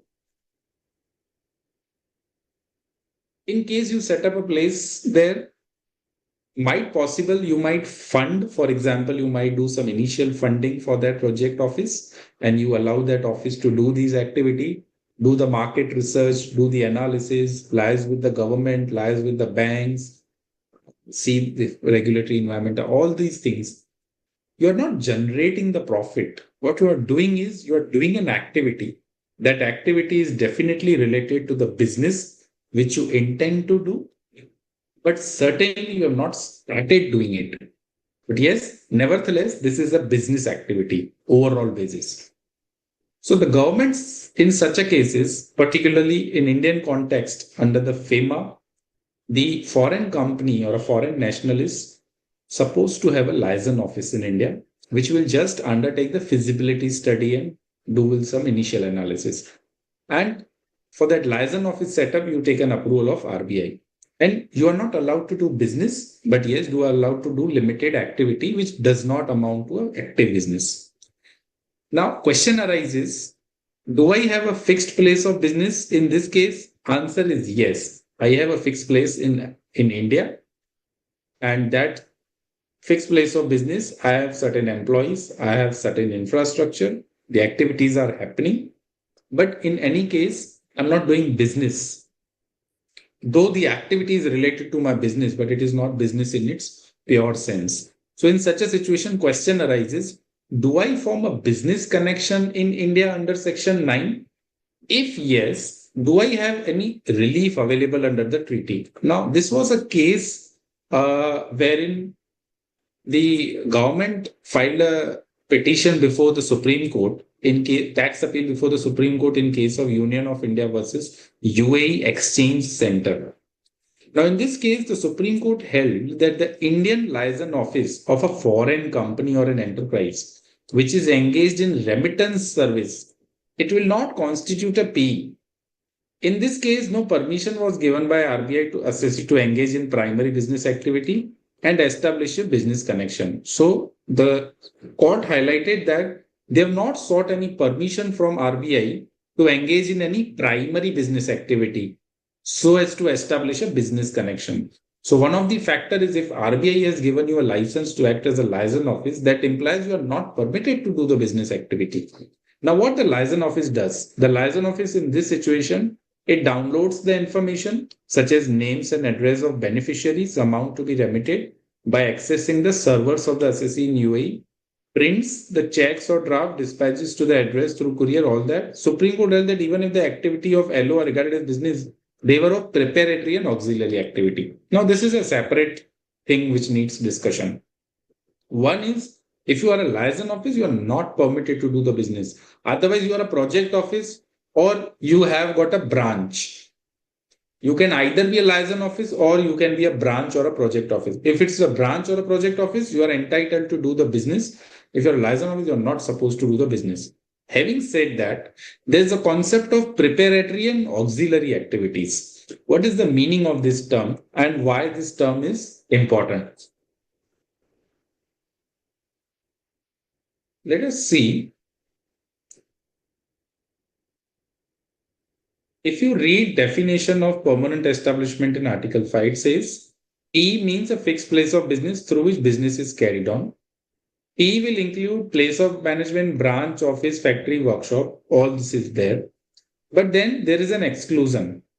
Notwithstanding the preceding provisions of this article, the term P shall be deemed not to include the use of facilities solely for the purpose of storage, display, or delivery of goods or merchandise belonging to the enterprise. So you are a non-resident or you are a foreign company. You have some facilities in India. Now, why those facilities are there? You just use those facilities only for the purpose of storage or for display or delivery of goods. For example, take an example of an iPad and iPhone. A very hypothetical example where the Apple INC has formed sort of it as a warehouse here, and that warehouse is only for the purpose of storage and display of the iPhone. They are not doing business. They are not promoting their product. It is only for the purpose of storage. Whenever the demand arises in, let's say, US, China, or any other country, they will just take this product from India and will deliver it. They are not manufacturing it here. They are not marketing it here, just for the storage purpose. Likewise, maintenance of stock of goods belonging to the enterprise solely for the purpose of storage. Maintenance of stock of goods belonging to the other enterprise solely for the purpose of processing by that enterprise, like for example, raw material. Maintenance of fixed place of business solely for the purpose of purchasing goods or collecting information. This is even there. This exception is there in section 911 business connection concept, where they say that if you just do the activities in India which are related to the procurement of goods, that will not form a business connection. So this is on same line. So why I wanted to highlight this here, the Supreme Court has specifically said that that even if the activity of LO are regarded as business activity, that they were of preparatory and auxiliary character. So preparatory and auxiliary character means it does not form a PE in India. Exactly. So it is a supporting activity. It is not the main activity. But take another example. Say, for example, a concept of Amazon. What it does, it is an aggregator model where it will connect the buyer with the seller. Somebody in India, he might put a sort of an order on the Amazon website, and Amazon website is, let's say it is in US. The goods are kept in India. Now, in this situation, if Amazon is storing the goods in India and upon order it is delivering the goods to the consumer, let's say, for example, it has only warehouse in India. The customer is outside India who is placing the order. Website is outside India. Amazon is a US resident. It has got no presence in India except a warehouse from where the goods are delivered. Now, in this situation, can we say that warehouse in India constitutes only a preparatory and auxiliary activity and it does not form a PE in India?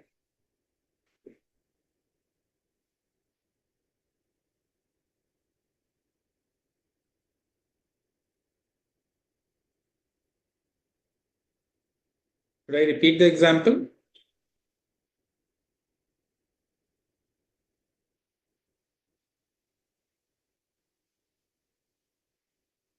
So the example is, we have understood in what do we mean by the term PE and when PE shall not be, what PE shall not include. PE will not include an activity wherein or which involves use of facility for the purpose of storage. So if you have got a facility or a warehouse in India only for the purpose of storage, in that case, that will not constitute a PE in India. But then question arises, in case customer is outside India, Amazon is outside India, both are non-resident for Indian tax purpose. Amazon has website, which is again outside India. It just has a warehouse in India where it is doing the storage of its products.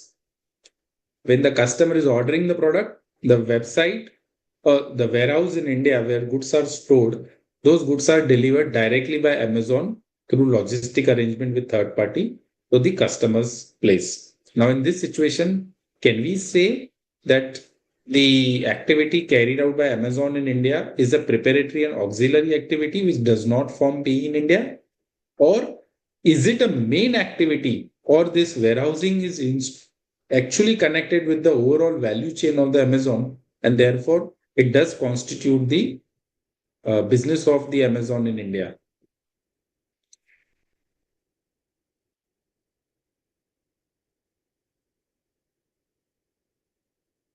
Now, if you want to answer this, read clause A and also read clause F.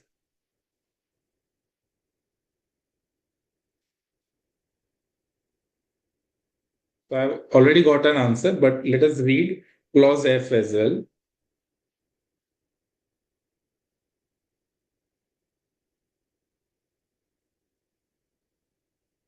So the condition is, for example, in clause F, the maintenance of fixed place of business solely for any combination of activity, provided that the overall activity of the place of business resulting from this combination is of a preparatory and auxiliary activity. But in this case, that is not happening.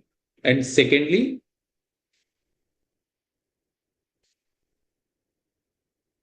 okay, sorry.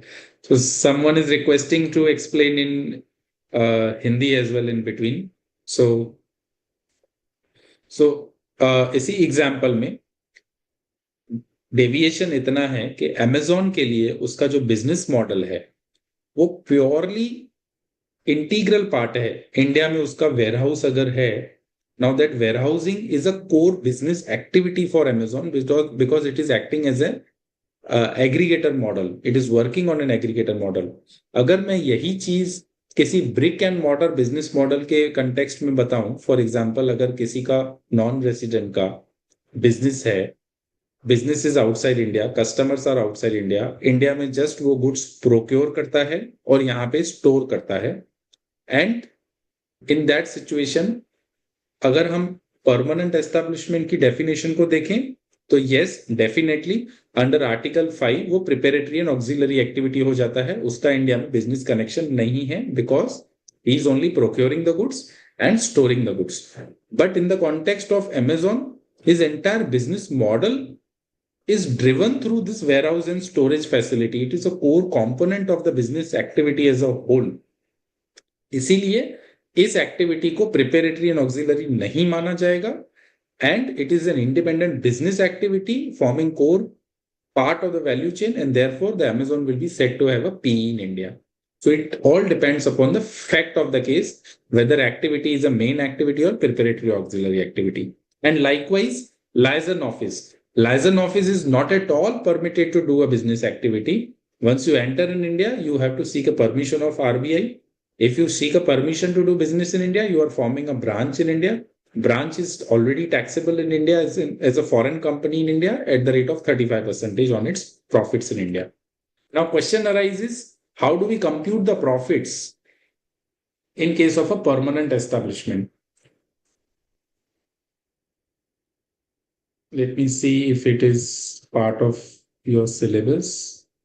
Okay, let us try to understand this in the context of taxation of business process outsourcing units in India. Sir Yes, please.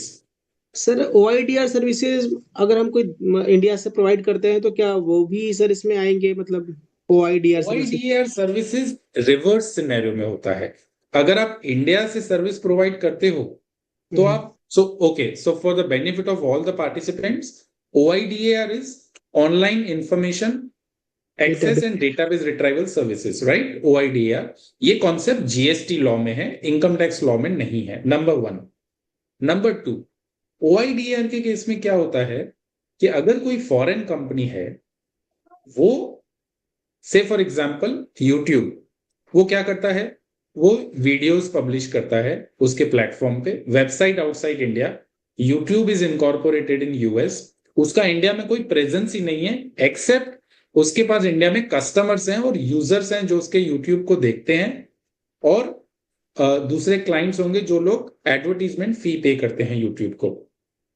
तो इस cases में और इन cases like this उनका India में कोई establishment नहीं है, तो गवर्नमेंट जीएसटी लॉ में OIDR का कॉन्सेप्ट लेके आए जिसमें ऐसा बोला कि if you have users in India who are unregistered और registered whatever it is, the foreign company is liable to take a registration if the services provided by foreign company are online information database access and retrieval services. This is the concept. Now, in your set of facts, you are saying कि अगर Indian person is giving these services, तो ऐसा नहीं है. OIDR reverse scenario में apply होता है. अगर इंडियन पर्सन है फिर तो टैक्सेबिलिटी का क्वेश्चन आया ही नहीं है. If it is Indian person, that means if he is Indian resident, I assume Indian person means Indian resident you are trying to say. In that situation, my worldwide income is taxable. तो उस case में तो मुझे देखना ही नहीं है permanent establishment का principle. Even electronics commerce operator, e-commerce operator also. So the problem arises only in case of a foreign company or a foreign citizen or non-resident person. Indian है तो बात ही खत्म हो जाएगी. अगर रेसिडेंट इन इंडिया है, आपकी वर्ल्ड वाइड इनकम टैक्सेबल है, फिर तो परमानेंट एस्टेब्लिशमेंट का कॉन्सेप्ट ही रिडंडेंट हो जाएगा. फिर आपको देखना पड़ेगा कि आप फॉरेन में क्या कर रहे हो, वहां पे आपका पीई बन रहा है कि नहीं. जी ओके सर. या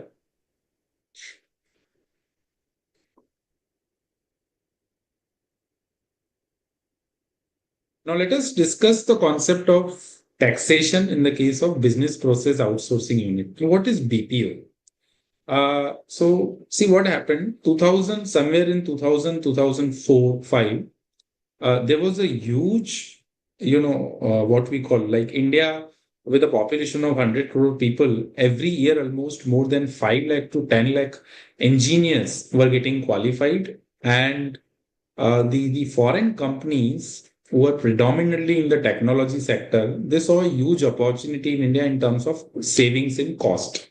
So what they did, they were setting up their outsourcing business model in India, wherein they will hire the engineers in India or the guys who are interested into the BPO sector or the individuals who are equipped with these requisite skill, they will set up a outsourcing company in India or a branch in India, and that entity will hire the local skills in India.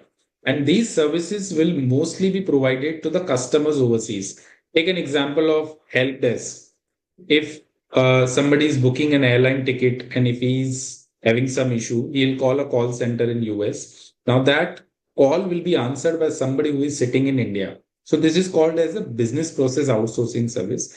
And likewise, there is a concept of knowledge process outsourcing services. The difference between BPO and KPO is primarily into the intensity as well as the nature of activity that one performs.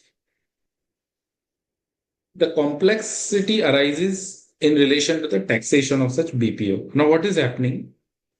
A entity is set up outside India, doing business outside India. It has customers outside India, but it has set up in the entire value chain one part of its business in India, which provides the back-end support services. Now, how do we tax those BPO units? So CBDT came out with a circular in 2004, wherein the CBDT provided some guidance. Now, please note that the circular issued by CBDT, in no case can it override the binding Income Tax Act or the treaty or even the decision of the High Court or Supreme Court, because that is the law of the land. Circular is mostly for the benefit or for binding is only, it's only binding on the tax officer, not on the assessee or to the Court of Constitution in India or anyone else.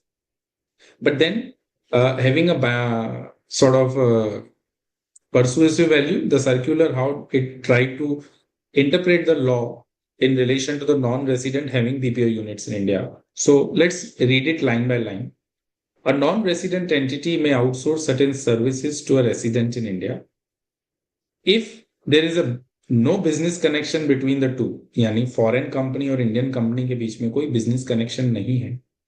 A resident entity may not be a PE of a non-resident, and therefore the resident entity would have to be assessed to tax as a separate entity.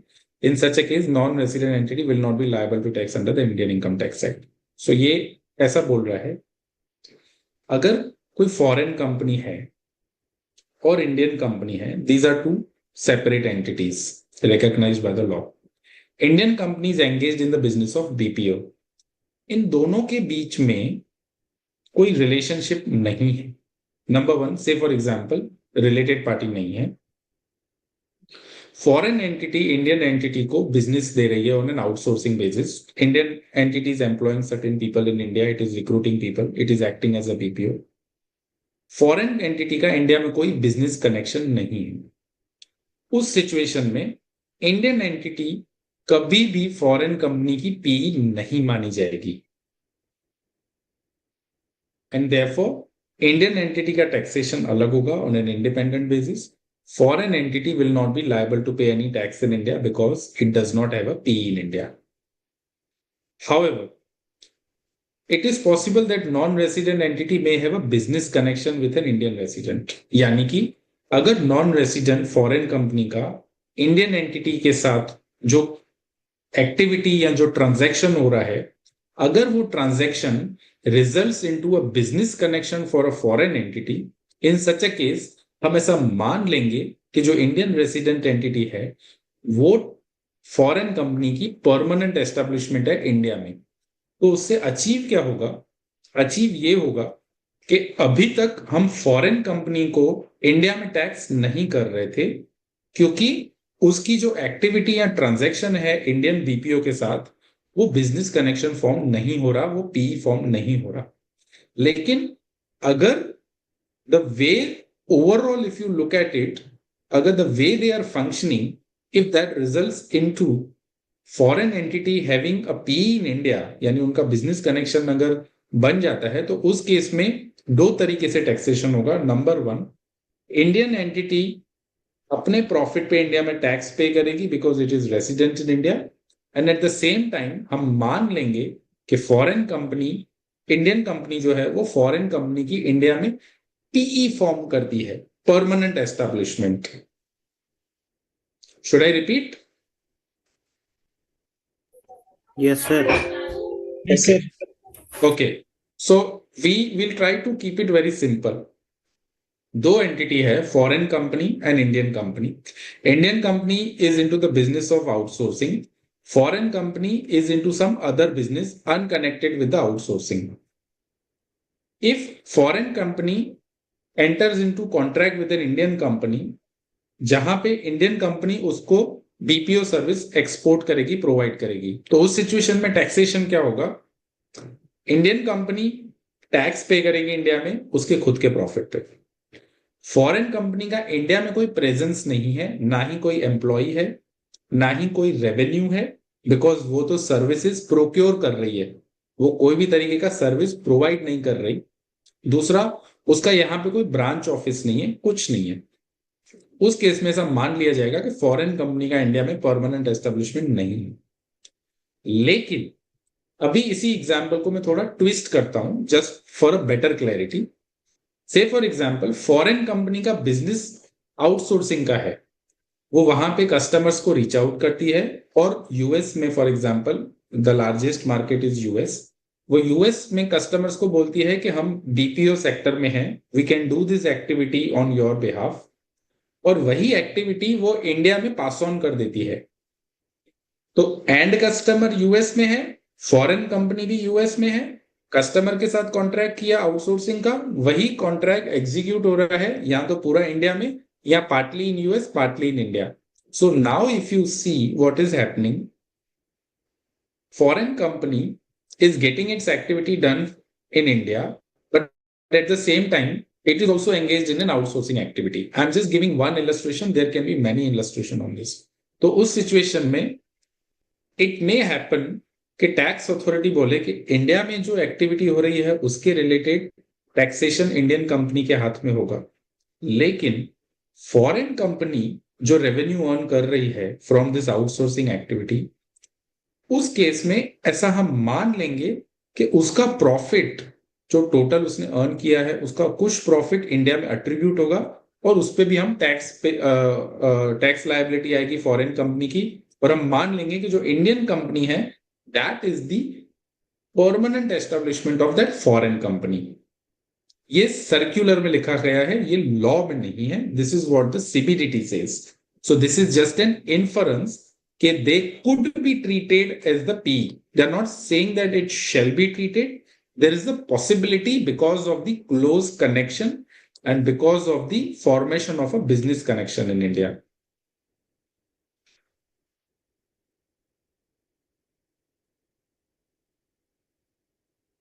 Now let us read point D, para D. An NR or a foreign company is treated as having a P in India if the said NR or foreign company carries on business in India through a branch, sales, or through an agent who habitually exercises an authority to conclude the contract or regularly deliver goods or merchandise, so and so, on behalf of such non-resident principal.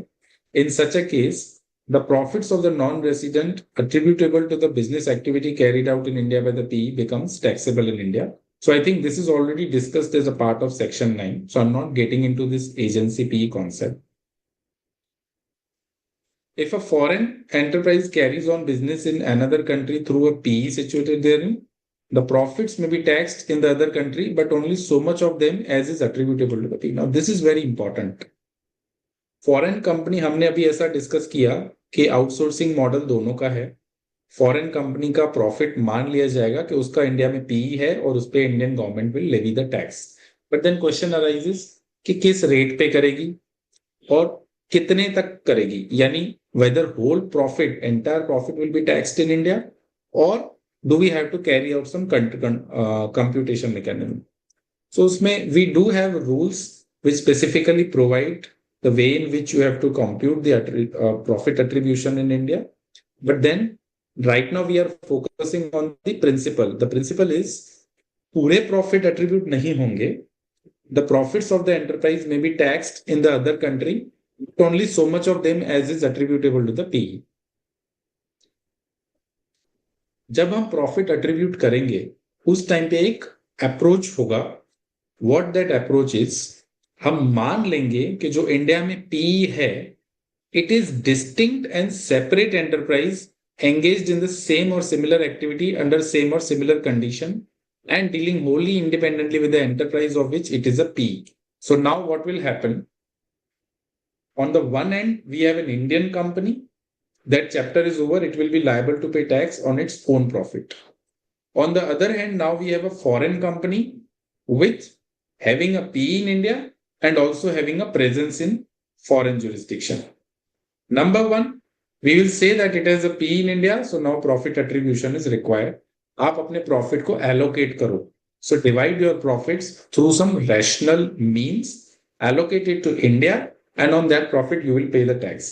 जब हम allocate करेंगे, allocation के time पे एक principle रहेगा कि P will be treated as if it is a distinct and separate enterprise. जैसे कि GST में भी concept है, you all know that if you have got a branch outside of your state, then in certain situation, the branch is treated as a separate entity from its parent entity in another state, and transaction between branch and the parent entity may be subject to GST if few conditions are satisfied. Same logic will apply here.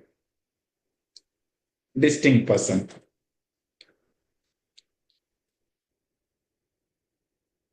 हाँ, सो अगर हम अभी उसको distinct person मान रहे हैं, see always remember a thumb rule, P कभी भी इंडिपेंडेंट टैक्स पेयर नहीं है. जो परमानेंट अकाउंट नंबर पी का होगा वही पेरेंट एंटिटी का होगा. So there will be one PAN number given to the parent company and same will be used by P. Only सिर्फ प्रॉफिट एट्रीब्यूशन के लिए हम ऐसा अज्यूम कर लेंगे कि वो डिस्टिंक्ट एंटिटी है. And additionally as the clause G, it is mentioned that when we work out the profit, we will also allow the deduction towards expenses and cost incurred by the P while doing its activities in India. Again, we have to follow the provisions of the Act when we determine the profit attributable to the India activity.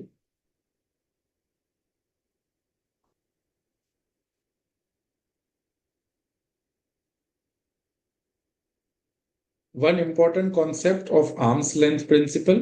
Now, this is a case where the transaction or the profits are attributed to the P. So here we have to ensure that whatever profit you attribute on the basis of ALP, arm's length principle. That means the concept of transfer pricing will come into picture. You will have to do the FAR analysis, function, asset, and risk analysis, assume both are separate from each other, and then attribute the profit. You also have to assume that had it been a transaction between two independent enterprise, तो क्या होता profit India में, उसी context में आपको profit attribute करना है.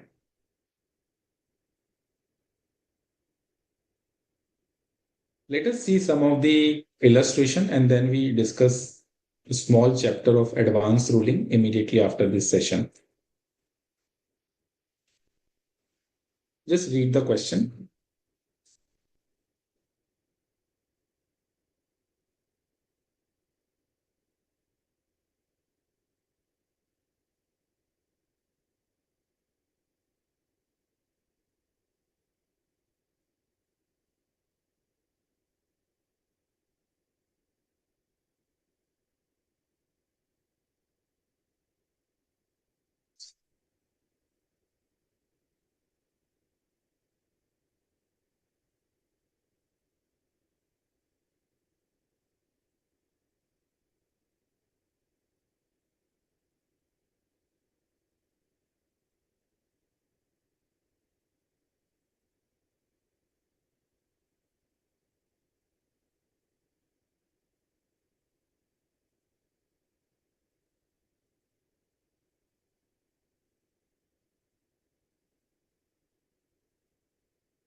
So I'll just read the question very briefly. Cosmos Limited is a foreign company incorporated in Mauritius. उसका इंडिया में ब्रांच है से इन हैदराबाद. ब्रांच ने प्रॉफिट अर्न किया है 50 लाख रुपीस का.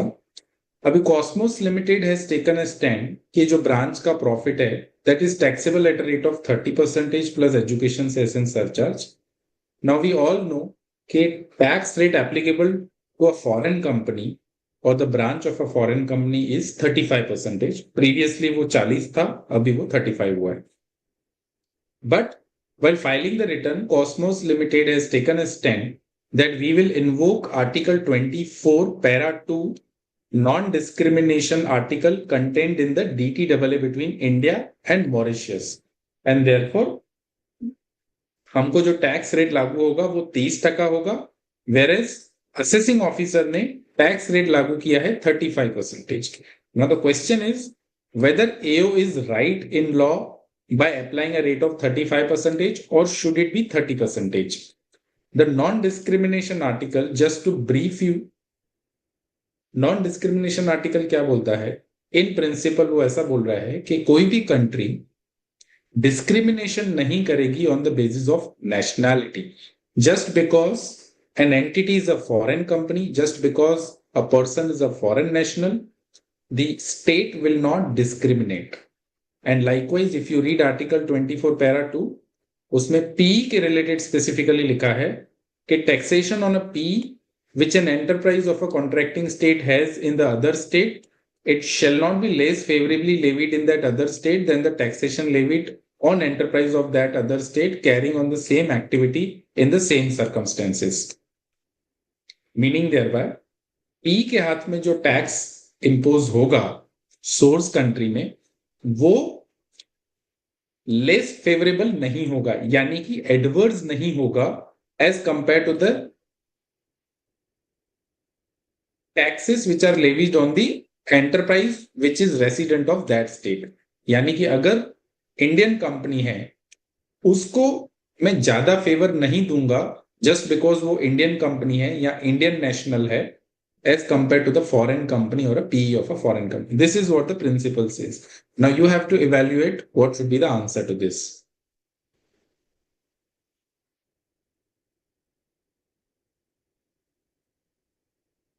Is the action of AO justified?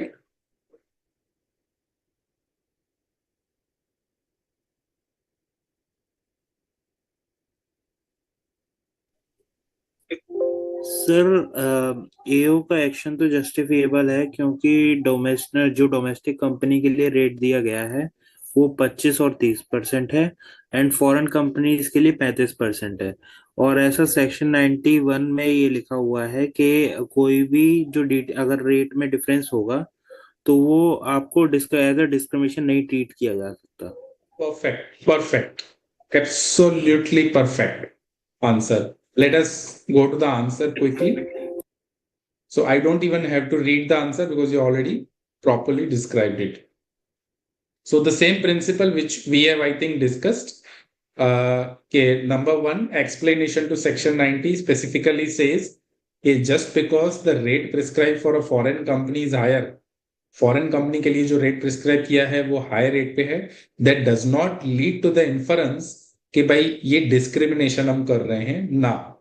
It is not to be treated as less favorable treatment to the foreign company, and therefore by invoking the rate of 35%, the action of the AO is correct. Let us now discuss one more practical illustration and then we spend some time on advanced ruling. Let me see the interesting question. P we have discussed already.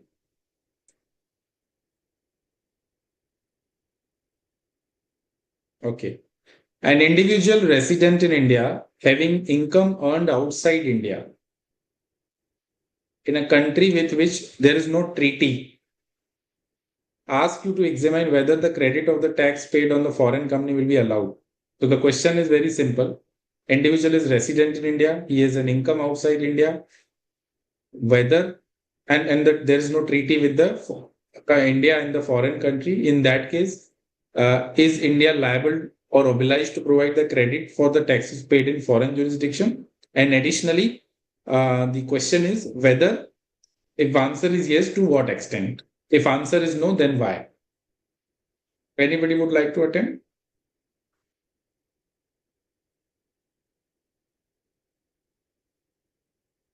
Indian resident ने foreign में income earn की, foreign में tax pay किया. Now there is no agreement between India and that foreign country. The question is कि क्या India foreign tax credit देगा जो foreign में टैक्स पे की, बिकॉज ट्रीटी नहीं है, और अगर देगा तो किस तरीके से? सर एज पर सेक्शन 91 उसे टैक्स क्रेडिट मिलेगा. ओके. लोअर ऑफ जो एवरेज टैक्स रेट इंडिया का है और average tax rate foreign company में जो भी लोअर होगा उस बेसिस पे उसे फॉरेन फॉरेन इनकम पे बेनिफिट मिलेगा. Perfect. Perfect. All right. So I think in the interest of time, these illustrations, I think you can definitely go through them. And if you have any query, you can definitely ask me in the next session. I'm directly now moving to the concept of advance ruling, authority for advance ruling, chapter 23. So next half an hour, we'll just focus on this. Unless you have question relating to chapter 22, please, in the meanwhile, you can put it in chat box. I'll just see if there is any question on the admin panel. No, there are no questions. Fine. So let us now move to the concept of advance ruling. So why this advance ruling? Anybody having a basic idea about this provision? What is advance ruling and why this advance ruling concept we are studying? Yes sir, इसमें ये होता है कि foreign जो residents हैं उनको कोई भी अगर रूल्स या फिर सेक्शंस के बारे में नॉलेज नहीं है तो वो उसको अप्लाई करने से पहले इनकम टैक्स अथॉरिटी से उसके बेस बारे में ये जान लेते हैं कि उस पे क्या क्या इम्प्लीकेशंस लग सकते हैं. Correct. So the precise idea is to avoid the uncertainty. Because as a foreigner, when I am making a significant investment in India, I have to be ensured that the understanding which I have is the same what the income tax department has, so that this will help us avoid the litigation. Unnecessary जो litigation arise होगा due to varying interpretation, वो चला जाएगा. दूसरा, मुझे certainty मिल जाएगी कि मेरा taxation इसी तरीके से होने वाला है. Now, how do we do it? So this entire chapter, so sum and substance of this is this to get a certainty well in advance if I enter, or even otherwise, though the word used is advance ruling, even if I have executed the transaction, यानी कि foreign company है या फिर even resident company in certain situation, or transaction between resident and non-resident in certain cases, or computation in certain cases, अगर transaction execute हो चुका है, खत्म हो चुका है, even in that case subject to certain condition मैं एडवांस रूलिंग के लिए अप्लाई कर सकता हूं. किसको अप्लाई करने का? So right now I think the it is the board for advance ruling before whom I have to apply. Recently finance act 2021 में ये कॉन्सेप्ट जो है वो चेंज हुआ था, wherein they have empowered and made a different constitution of board for advance ruling. Previously ऐसा था कि retired high court judge should also be the member on the board, but right now they have changed it, this rule, and तीन division है. दो division जो है वो Delhi headquarter में है और one division is in Bombay. The board will consist of 2 members. So हर एक बोर्ड में मिनिमम 2 मेंबर होंगे, and each being a officer not below the rank of chief commissioner. यानी जो मेंबर होंगे जो एडवांस रूलिंग को प्रोवाइड करेंगे, that would be a chief person of the rank of chief commissioner or a higher in rank. Definitions: for which transaction you can apply for an advance ruling. So there are basically 5 sections to it, subsections. One is if a transaction relates to or transaction which has been undertaken or proposed to be undertaken. So यहाँ पे हम बात कर रहे हैं transaction जो हो चुका है या फिर which is proposed to be undertaken जो होने वाला है by a non-resident applicant. So any transaction which is happened or proposed to be happened, that is covered, and an application can be filed by a non-resident application before the board for advance ruling on the tax treatment of the transaction in India. Second, in relation to the tax liability of a non-resident arising out of a transaction which has been undertaken or which is proposed to be undertaken by the resident with such non-resident, and the determination shall include the determination of any question of law or question of fact specified in the transaction. What is question of law or question of fact? ये हमने already discuss किया है when we were discussing the chapter relating to appeals before ITAT and appeals before the High Court. At that point of time, we differentiated this concept. Now, what the second limb is trying to cover is the application can be filed in relation to tax liability of a non-resident arising out of a transaction which is undertaken or proposed to be undertaken by a resident applicant with such non-resident. तो इस case में right दिया गया है resident applicant को to file an application before the board for advance ruling. Previously, it was an authority for advance ruling to determine the tax liability. First and second में concept में limb में फर्क सिर्फ इतना है, यहाँ पे मेंशन किया हुआ है determination in relation to a transaction which is undertaken और प्रपोज्ड टू बी अंडरटेकन. यहाँ पे है tax liability determination and application is to be made by the person who is resident. वहां पे था non resident. This is the basic difference. The third limb in relation to the tax liability of a resident applicant. यहाँ पे था tax liability of non-resident applicant. यहाँ पे tax liability of a resident applicant. So now even a resident can also file an application to determine his tax liability. But yes, it should be in relation to or arise out of a transaction which has been undertaken or proposed to be undertaken by such applicant. And the determination shall include the determination of, again, question of law or fact specified in the application. Fourth, in respect of an issue relating to computation of total income which is pending before any tax authority or an appellate tribunal. तो यहाँ पे ऐसा है कि अगर कोई particular issue ITAT में appeal में पेंडिंग है या फिर इनकम टैक्स अथॉरिटी के वहां पे पेंडिंग है इन द एडजुडिकेशन प्रोसेस, उसके रिलेटेड भी आप जा सकते हो. But yes, you will have to file an application only in relation to the computation aspect. आप टैक्सेबिलिटी पॉइंट ऑफ व्यू से नहीं फाइल कर सकते, आप सिर्फ कंप्यूटेशन पॉइंट ऑफ व्यू से फाइल कर सकते हो an application before board for advance ruling. And such decision shall include the determination और decision of any question of law और fact in relation to such computation of total income. So दोनों cover हो जाएंगे, question of law भी, question of fact भी, but then focus should be on computation of total income. And the last one, a decision whether an arrangement which is proposed to be undertaken by any person being a resident or a non-resident is an impermissible avoidance arrangement. Now this is very, this includes, इसका scope काफी wide है. Any transaction, any step in a transaction, whether non-resident है या resident है, अगर उस transaction का हमको जानना है कि गार provision, general anti avoidance rule which is contained in chapter 10 में, कोई अरेंजमेंट, ट्रांजैक्शन, एग्रीमेंट रेसिडेंट है या नॉन रेसिडेंट है, इररिस्पेक्टिव ऑफ लिमिट, अगर उस पर गार लागू होगा कि नहीं वो मुझे जानना है, तो मैं बोर्ड पे एप्लीकेशन फाइल कर सकता हूं. So largely these are the 5 categories that we have. Who can be an applicant? As we discussed, applicant can be a non resident, he can be resident.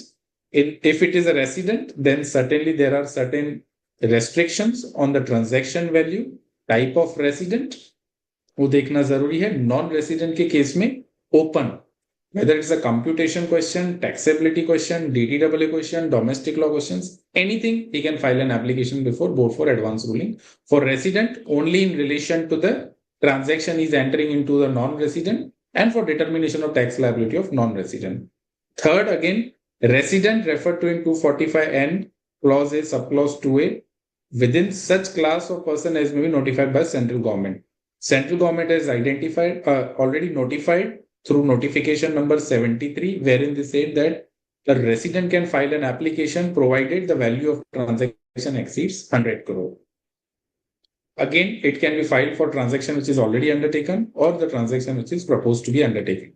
There are certain exclusions which we will see later. The fourth one, a resident falling a specified class of category or a person, for example, a public sector company, irrespective of threshold, it can definitely file an application before board for advance ruling on any issue, provided the issue relates to the computation of total income, which is pending before ITAT or income tax authority. So this clause is only for the public sector undertaking. The last one, which is a GAR related, as we discussed, it is for all resident, non-resident public sector undertaking, irrespective of the threshold. You can make an application before advance board for advance ruling under 245Q. Now, let us come to the procedural aspects. So I think this is just a repetition. Who can be an applicant in relation to different clauses of 245 and draft defining advance ruling. So we are not getting into this again. What are the restrictions which we were talking earlier? So far clear? Any query you can ask.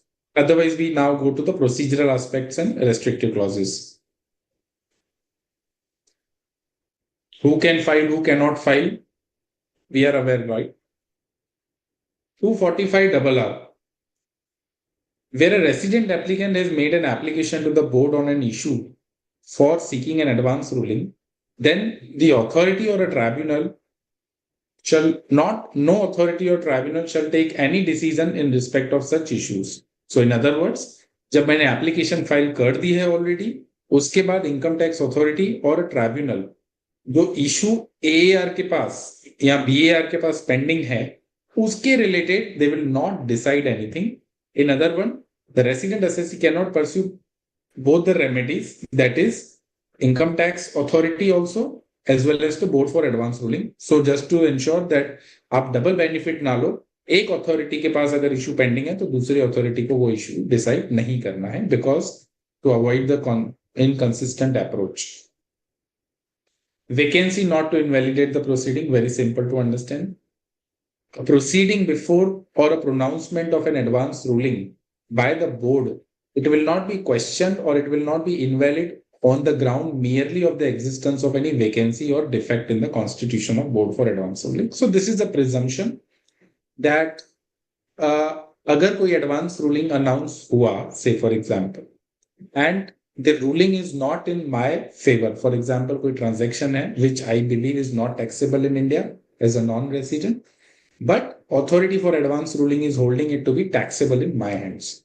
So in this situation, if somebody argues कि जो board ने decision दिया था वो board validly constituted नहीं था, एक member जो था for example below the chief commissioner level का था, या फिर board had heard the matter, it was heard by only a single member instead of two members, तो ऐसे ग्राउंड्स के बेसिस पे मैं एडवांस रूलिंग को चैलेंज नहीं कर सकता, और ऐसे ग्राउंड के बेसिस पे आप ये नहीं बोल सकते कि प्रोसीडिंग्स या फिर decision of the advance ruling is invalid because it is a curable defect. And second to the law itself, section 245p itself says that vacancy will not invalidate the proceedings. How do we file an application for advance ruling and what is the procedure? The application will be filed in quadruplicate, आपको 4 copy देनी है, and the fee of 10,000, 10,000 रुपए का चालान आपको पे करना है, और सच फी एज में भी prescribe whichever is higher. So prescribe fee के कितनी है वो आगे दी हुई है. Rule 44E provides the fees to be paid by the applicant in column 1 and in cases of column 2. So let us see what is the fees payable. An applicant referred to in clause 1, 2, 2A of clause B of section 245N. What are those cases? Amount of transaction exceeds 100 crore. Amount of one or more transaction entered into or proposed to be undertaken in respect of its ruling is sought is 100 crore, but not exceeding 300 crore. So range दिया है up to 100 crore, 100 crore to 300 crore, and exceeding 300 crore. But this is only in relation to clause 1 to 2A of B of section 245N. तो देखते हैं कौन कौन सी transaction cover कर रहे हैं यहाँ पे. 1 to 2A. So one is any transaction proposed to be undertaken by NR. Second, Application is filed by a resident assessee, but in relation to tax liability of non-resident. And 2A, application is filed by a resident assessee to determine the tax liability arising on account of transaction undertaken by such applicant, or determination shall include determination of question of law or fact. और यहाँ पे जो cover हो रहा है, as you can see, 100 crore से ज़्यादा transaction value है and proposed to be undertaken by an applicant. So in this case, fees कितना रहेगा 1 to 2A के लिए? 2 lakh, 5 lakh और 10 lakh. In all other cases, the fees applicable would be 10,000 rupee. So threshold basis 2, 5, 10, otherwise 10. For example, if it is a question of GAR, then the fees applicable would be INR 10,000 rupees.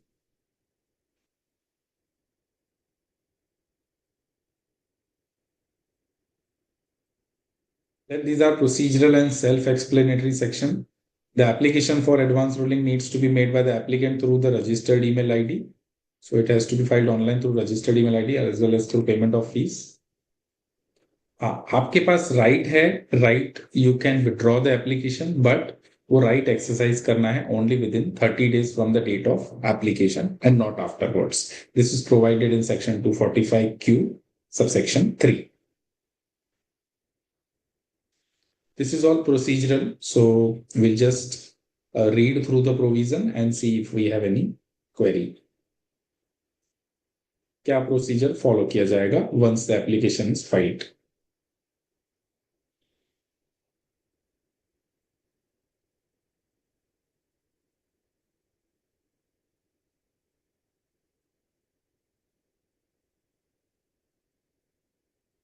तो जब application file होती है before the board को एक copy भेजना रहेगा commissioner को या प्रिंसिपल कमिश्नर कंसर्न जो मेरे जुरिस्डिक्शन में आएंगे, और उनके कमेंट्स इनवाइट किए जाएंगे, और अगर उनसे कुछ रिकॉर्ड लेना है, फॉर एग्जांपल अगर मैटर ऑलरेडी पेंडिंग है, या फिर to know the history of the assessee, to know more information about the assessee, he can call for the records.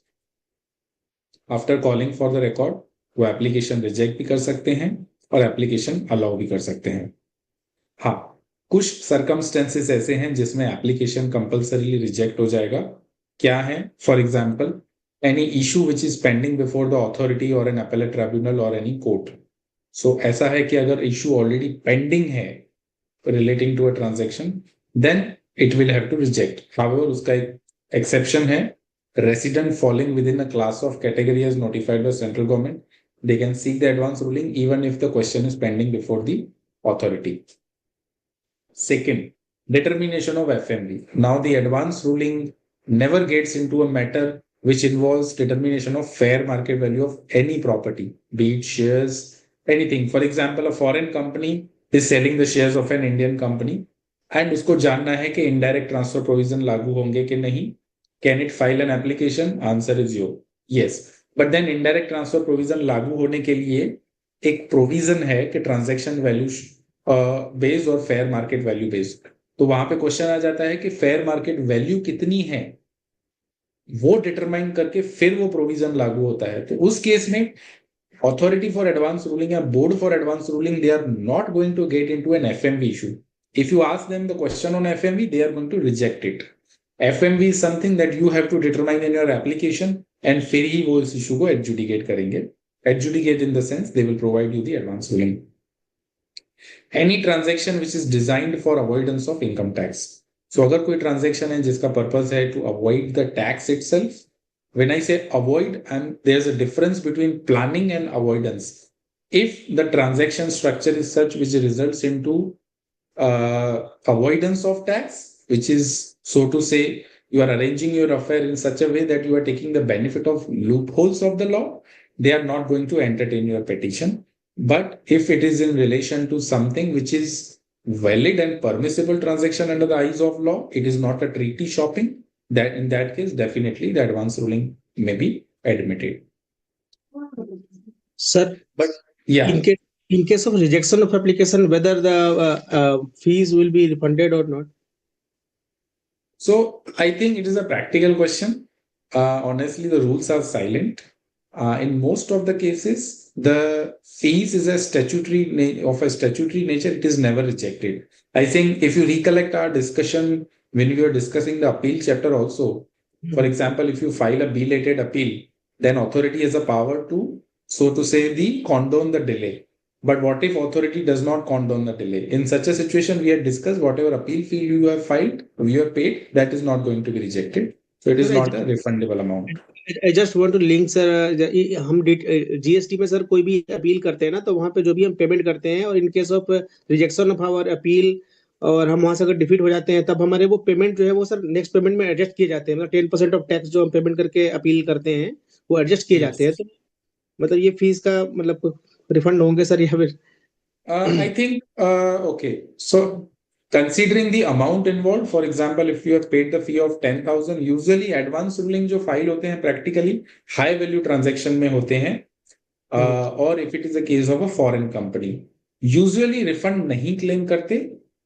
But having said that, if the transaction value involves INR 10 lakh, you can always put a transaction value involves the higher amounts and you have paid a fee of 2, 5, 10. Law is very silent, but then you can definitely put an application that because before even adjudication of the matter, if my petition is rejected, उसको deal ही नहीं किया है, then fee may be claimed as a refund. Or alternatively, if you withdraw an application within 30 days, authority ने pursue ही नहीं किया course, you can definitely go through the process and file an application for refund.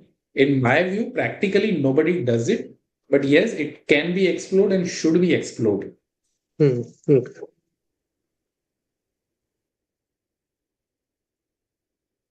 हाँ, अगर application reject कर रहे हैं तो again principle of natural justice follow करना है। आपको अपॉर्चुनिटी दी जाएगी कि आपकी एप्लीकेशन क्यों रिजेक्ट ना हो, with a reason for rejection, and you have to file a response to that, and thereafter the copy of rejection order will be communicated to the applicant and the assessee. Time limit. The board has to pronounce the advance ruling within 6 months from the date of receipt. Copy of advance ruling pronounced, duly signed by the members and certified, it has to be sent to the applicant and the commissioner as soon as after it is pronounced. Binding nature, we will see to it in subsequent paras. Faceless scheme. So like everywhere, the government is promoting the idea of, electronic hearings and faceless scheme of things. So like we have faceless assessment regime. So this enabling provision is also being incorporated as a part of income tax law in section 245N, wherein they have said that the government is empowered to introduce the faceless scheme for even advance ruling to promote the transparency and accountability.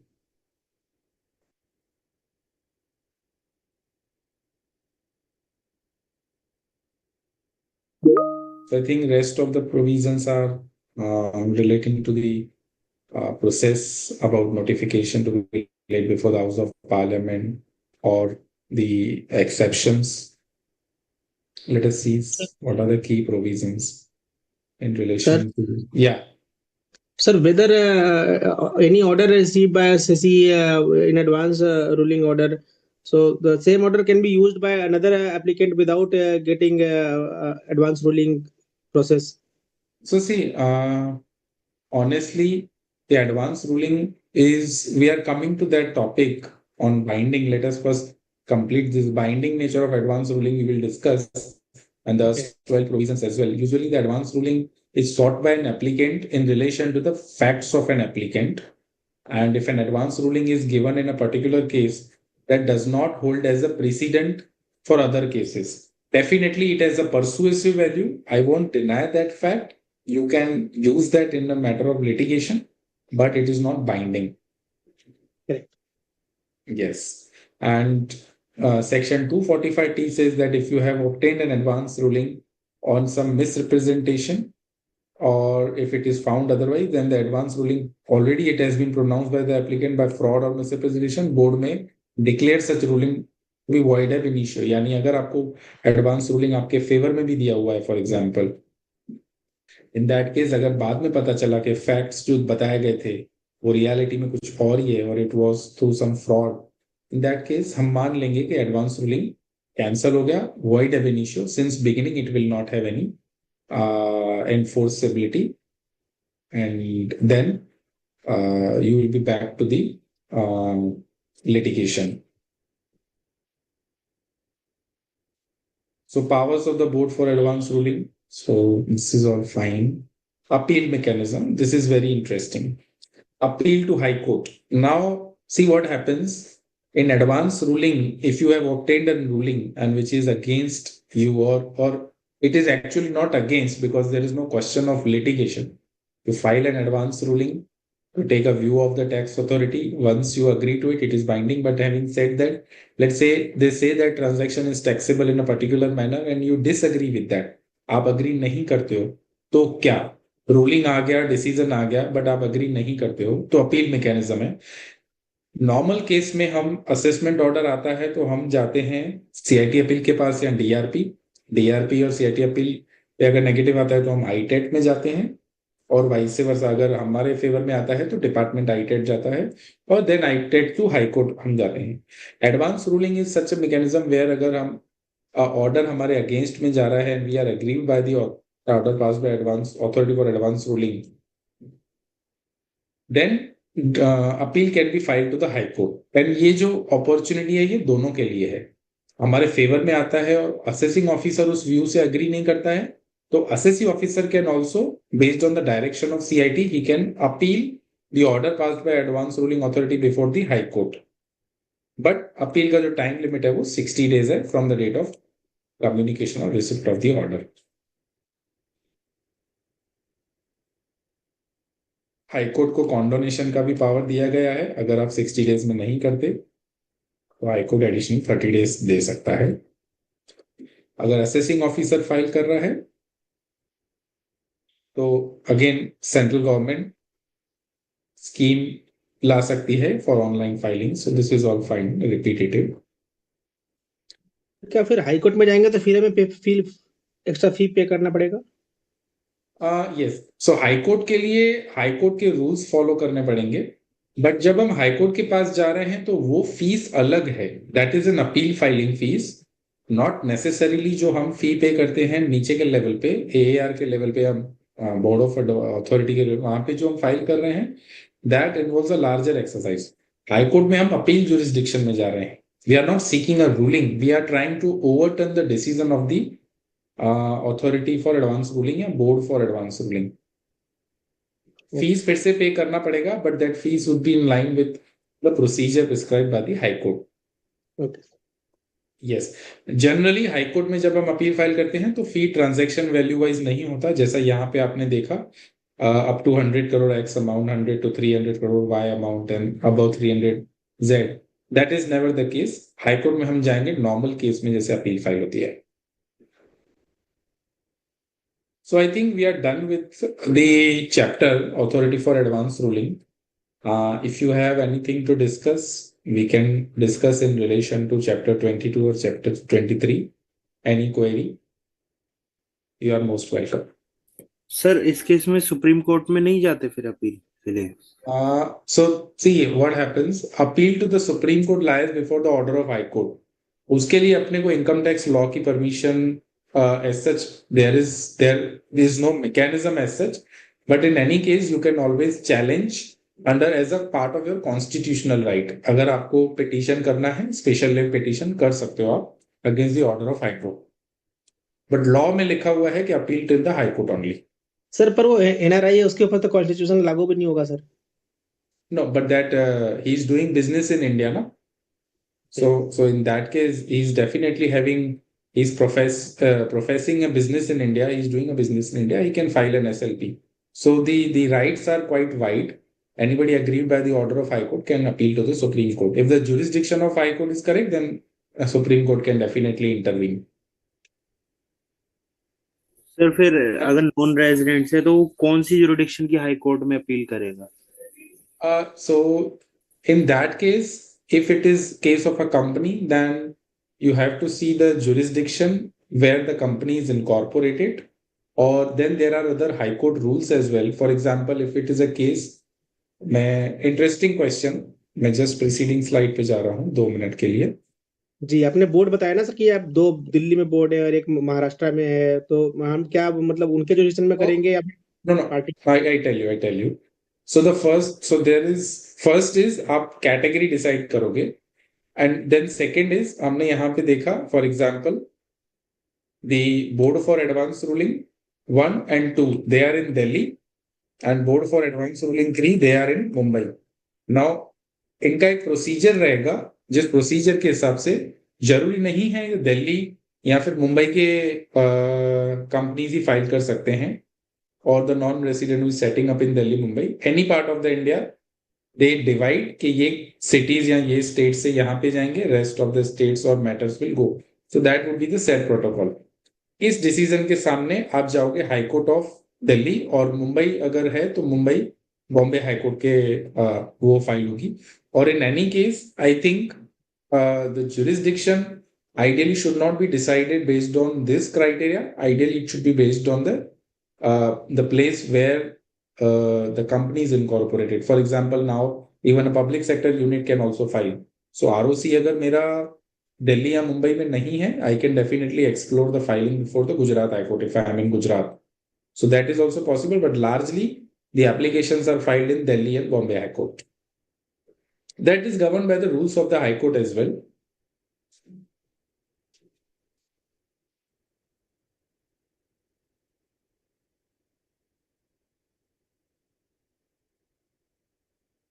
तो ये concept 2021 में revamp हुआ था. Just to give you a brief background historical, इससे पहले भी था concept, but that was called as authority for advance ruling, जिसमें रिटायर्ड हाई कोर्ट जज और सुप्रीम कोर्ट भी मेंबर हुआ करते थे. बट देन ऐसा था कि काफी टाइम तक पोजीशन ऑफ अ चेयरमैन और position of member was vacant, and that was vacant for years and years, जिसकी वजह से AAR कोई रूलिंग प्रोनाउंस नहीं कर पा रहा था बिकॉज ऑफ वैकेंसी. तो काफी सारे एप्लीकेशन जो थे वो पेंडिंग थे for a long period of time. तो गवर्नमेंट ने 2021 में पूरा रिवैम्प किया और उन्होंने बोला कि instead of AAR now it will be BAR, board for advance ruling, और बोर्ड के जो कॉन्स्टिट्यूशन रहेगा, जो मेंबर रहेंगे, वो कमिश्नर लेवल के ऑफिसर रहेंगे. So anybody above the level of chief commissioner or even a chief commissioner will be part of the board. So उससे खाली एक चीज ऐसा आ जाता है कि जो इंडिपेंडेंस है, now if a person is a chief commissioner और revenue officer, then he is bound to, you know, so there is always an element of biasness towards the department if it is an officer in the rank of chief commissioner. So this is only a flip side of this board for advanced ruling. पहले जो थे वो high court जजेस भी member हुआ करते थे, तो डिसीजन जो आते थे वो काफी न्यूट्रल है. आप देखिए जैसे DRP आया, dispute resolution panel, in 2008-9 they introduced. So there the members are the departmental officer. It is not anybody from High Court that is part of the DRP. And largely the orders of DRP, you will find out of 100, more than 90% of the cases, the order will be in favor of department and against the assessee. And this is the statistics. और यही order जब tribunal में जाते हैं, ratio change हो जाता है, 80% assessee के फेवर में, 20% डिपार्टमेंट के फेवर में. तो 80-20 रेशियो चलता है DRP में, जहां में 80% फेवर डिपार्टमेंट, एंड आईटेट में जाता है तो रिवर्स हो जाता है. तो बोर्ड में भी अभी एक्सपीरियंस अभी तक इतना आया नहीं है, ऑर्डर्स नहीं आए, but only the time will tell how the board outcome will be. थोड़ा रेवेन्यू वो न्यूट्रलिटी खत्म हो जाती है. They are pro revenue because they are the department officers.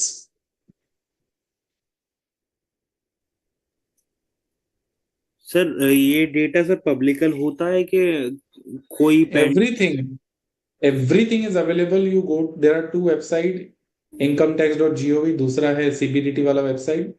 Both the website you can explore. Notification भी issue होते हैं जो कि सिलेबस में नहीं है, काफी सारे rules notification. So syllabus is very, you know, in that sense वो पूरा पॉसिबल भी नहीं है कवर करना स्टूडेंट्स के लिए, but yes you can definitely explore. Sir जैसे ही इनमें बताया कि एडवांस रूलिंग जो बोर्ड है इसमें दो मेंबर्स हैं, अगर दोनों मेंबर्स में कॉन्फ्लिक्ट होगा तो ये एक डिसीजन पे कैसे पहुंचेंगे sir? That is true, but I think the rules of the board are yet to be framed on that point. The law is silent on this. But likely wo conflict, it may arise. You are right, absolutely right. Conflict may arise. That is a possibility. But the rules are silent on that. एक किसको sir, 2 ही member लोग मिलकर decide करते हैं या सारे मिलकर decide करते हैं?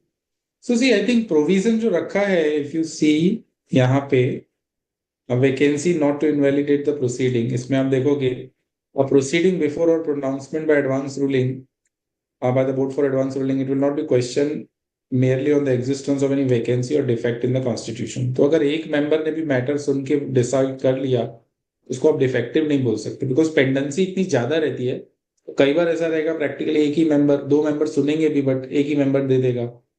पॉसिबल है, दोनों तरीके से पॉसिबल है, but then you can't question it in that case. Sir इसमें कोई टाइम लिमिट है कि जैसे मैंने आज अप्लाई करा एडवांस 6 months, के 6 लिए? months, 6 months हमने किया ना डिस्कस। ये तो सर उन्हें रूलिंग देने की है, उन्हें एप्लीकेशन एक्सेप्ट या रिजेक्ट करने के लिए कोई time limit?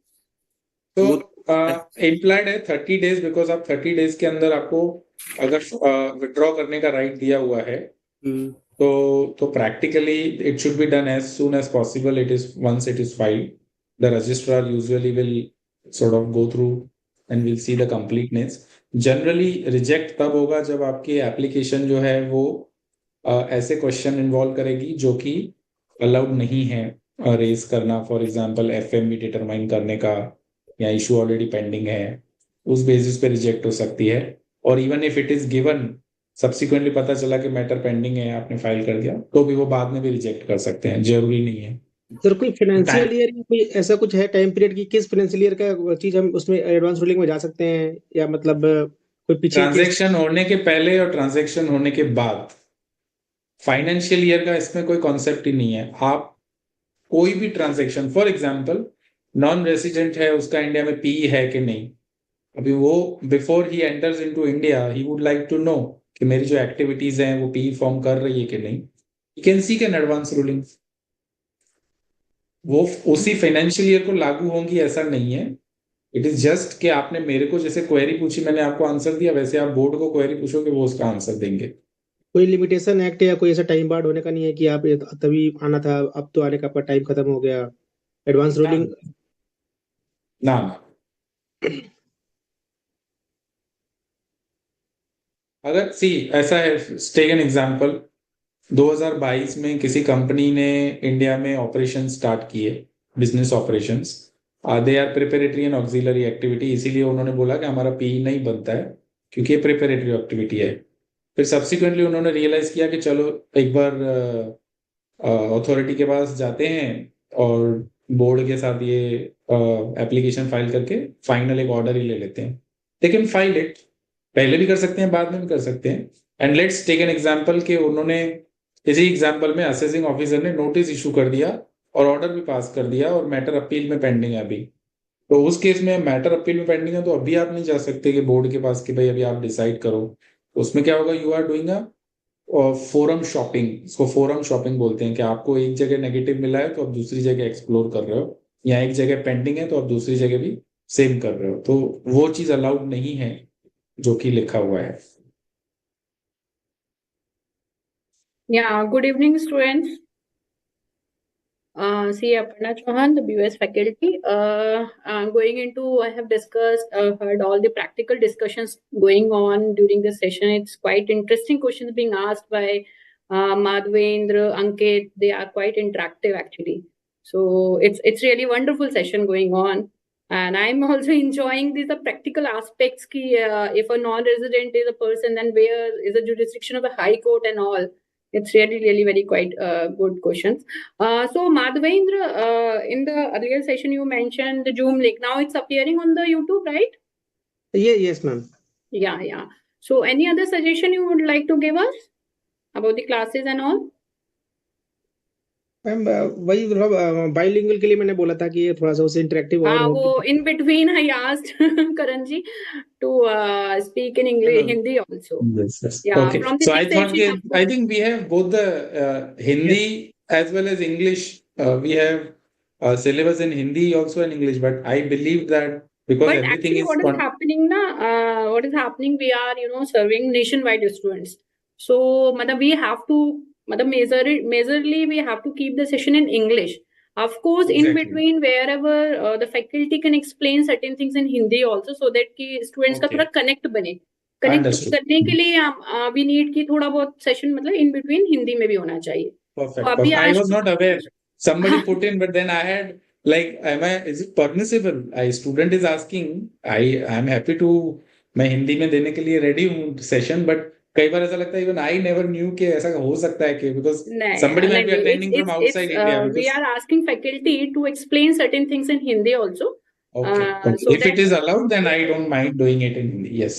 Yeah. Not completely in Hindi, definitely, but in between you can use the explaining the things in Hindi. English तो बुक में लिखा होता ही है, बट लॉ जो इंटरप्रिटेशन का पार्ट है, और इंटरप्रिटेशन जब तक हम बढ़िया से नहीं कर पाएंगे फिर वो मुश्किल है. तो reading is So not today we have covered two topics, or both this double taxation avoidance agreements and all, DTA relief and all. These are very very very important topics. आपने देखा होगा ना बच्चों, at around 6 marks का question इस पे descriptive में necessarily आता ही आता है फॉर 6 marks. आप समझ रहे हो, एक टॉपिक से 6 marks का क्वेश्चन कंपल्सरीली आता ही है. और इसके साथ आपने you have covered the board for advance ruling also. So these are the two topics but have a good weightage. So आप please practice more and more. Whatever be the questions are given in your study material, now you have done today's class, right? तो अब आपको जो भी illustrations दिए हैं, मैं देख रही थी कि sir Karan ji was just reading explaining the solution whatever given in the study material, right? So instead of, he can of course explain with the help of the solution given the study material, but as a student, what I advise you, you should solve it on your own by taking your pen and paper, right? Do not read it. Otherwise, it is difficult for you to exactly, solve it in an examination. जितना आप solve करोगे, whatever be the questions given in your study mat में है, आपके RTP में, आपकी RTP is going to come very soon. Even today it has been uploaded on the portal, and for your MTP booklet is there. So try to solve whatever be the questions given there. Very important topic. I will say कि जो आपको 6 marks है, इस तरीके से होना चाहिए कि आपका मतलब 6 is कम, मतलब आपको बिल्कुल you should not lose any marks on these kind of topics basically. These are the strengthening areas of your this subject basically. तो इसमें one more thing, now may I ask one question only because we are running out of time. Actually it's already beyond 9 o'clock. Suppose for example I'm just asking you कि if DTA provides for a tax rate of suppose 15% for a FTS, foreign for fees for technical services, and your income tax act provides for a rate of 20%, so which would be applicable? 15%. 15%. Why? DTA prevail over income tax for income this. Tax. And prevail over income tax act नहीं है. It is beneficial. It is not prevail actually. If you see section 90, if you see the wordings of section 92, I think I am not remembering. Am I right, Karan ji? It's 92. Yes. Section. So that provides that whichever is beneficial. अगर आपका income tax rates are beneficial, then that would be applicable. Not only rate, it also depends on taxability, because DTA provides for taxability also along with the rates. So you have to see if income tax act saying कि it's taxable as per the income tax act, however the same income is not chargeable to tax as per the DTA, then definitely DTA will prevail because DTA is more beneficial. Right? It gives the taxing rights to the source jurisdiction as well as to residence jurisdiction. You have to see and interpret the details in that manner. One thing, and suppose they have both have the same rates. On the same example, if I ask you, they are providing 20%, FTS पे 20% is rate given in the section 115A, complying with the conditions given therein, and DTA also provides for the 20%. So which rate you will use? DTA rates or the income tax rate? Which rate? Income tax rate. Which one? Income tax act you will go or you will go for the DTA rates? Income tax. Why? It is more beneficial to assessee. No, it's an important thing. Keep in mind the DTA rates are inclusive of your surcharge and education cess, right? So यहाँ पे भी even though the rates are same as per the income tax act, also the rate is 20%, and the DTA also it is 20%, but you will go and opt for DTA because here in the Income Tax Act, you have to definitely seal for the surcharge as well as the applicable assess is compulsorily you have to pay. So accordingly, income tax rates become higher than the DTA rates, right? So in that case also, the DTA you will take the benefit of DTA rate, right? So keep in mind, this is the tip of this session actually, because I have thought of to giving you one of the important aspect of the topic every time, and definitely I will ask to the faculty also, because last time Prerna took the session and now Karanji is taking the session. So next time also again your faculty is going to change. So I will communicate to that faculty also कि one of the critical aspect of the topic should be informed to the student, right? So keep in mind the DTA rates are inclusive of surcharge and education cess. Okay. So accordingly, where the two rates are same, but DTA is become more beneficial due to this reason. Okay, this is the one thing. And one important aspect for DTA, I will say, you go through the annexure part, that is rule 115A and rule 128 also. It is providing for the conversion rates, which are very essential for you to know what are the conversion rates, how the tax deduction and all will be converted, and then rule 128 foreign tax credit. Basically, it is provided where there are DTAs, then how you will calculate the amount of foreign tax credit. So go through that rules also. It is very, very important rules. Okay? 115A and rule 128 are given as annexure to the study material. Go and study those rules. Right? In case of any doubt, you can ask your query through that portal also. And to the other faculty also, which is going to come in the next session, to that also you can ask this doubt, right? One question is from other topic. Whether in situation of conflict between ICDS and income tax, which one is prevail, ma'am? ICDS आपका ही वैसे topic जिसने भी लिया है ना वही आपका better है, बट इसमें income tax act will prevail as per my knowledge. I have to again say it's income tax act actually. Okay, right. आपका जो भी whatever be the doubt you ask to the your जो portal है आपका, हमारा BUS knowledge portal है, ask your doubt there in case if you have, and to the other faculty, but definitely limited to the topic which is covered in the that session. Basically, you ask that. For example, of course, the international taxation you can ask to the other faculty also, but limited to the topic. Basically, you please keep in mind that thing. So now we are running out of time, and as we have discussed, one of the person is going to one of the student. We will give a portion to conclude the session. So anybody who would like to conclude the session fastly within 2 minutes, what you have done today?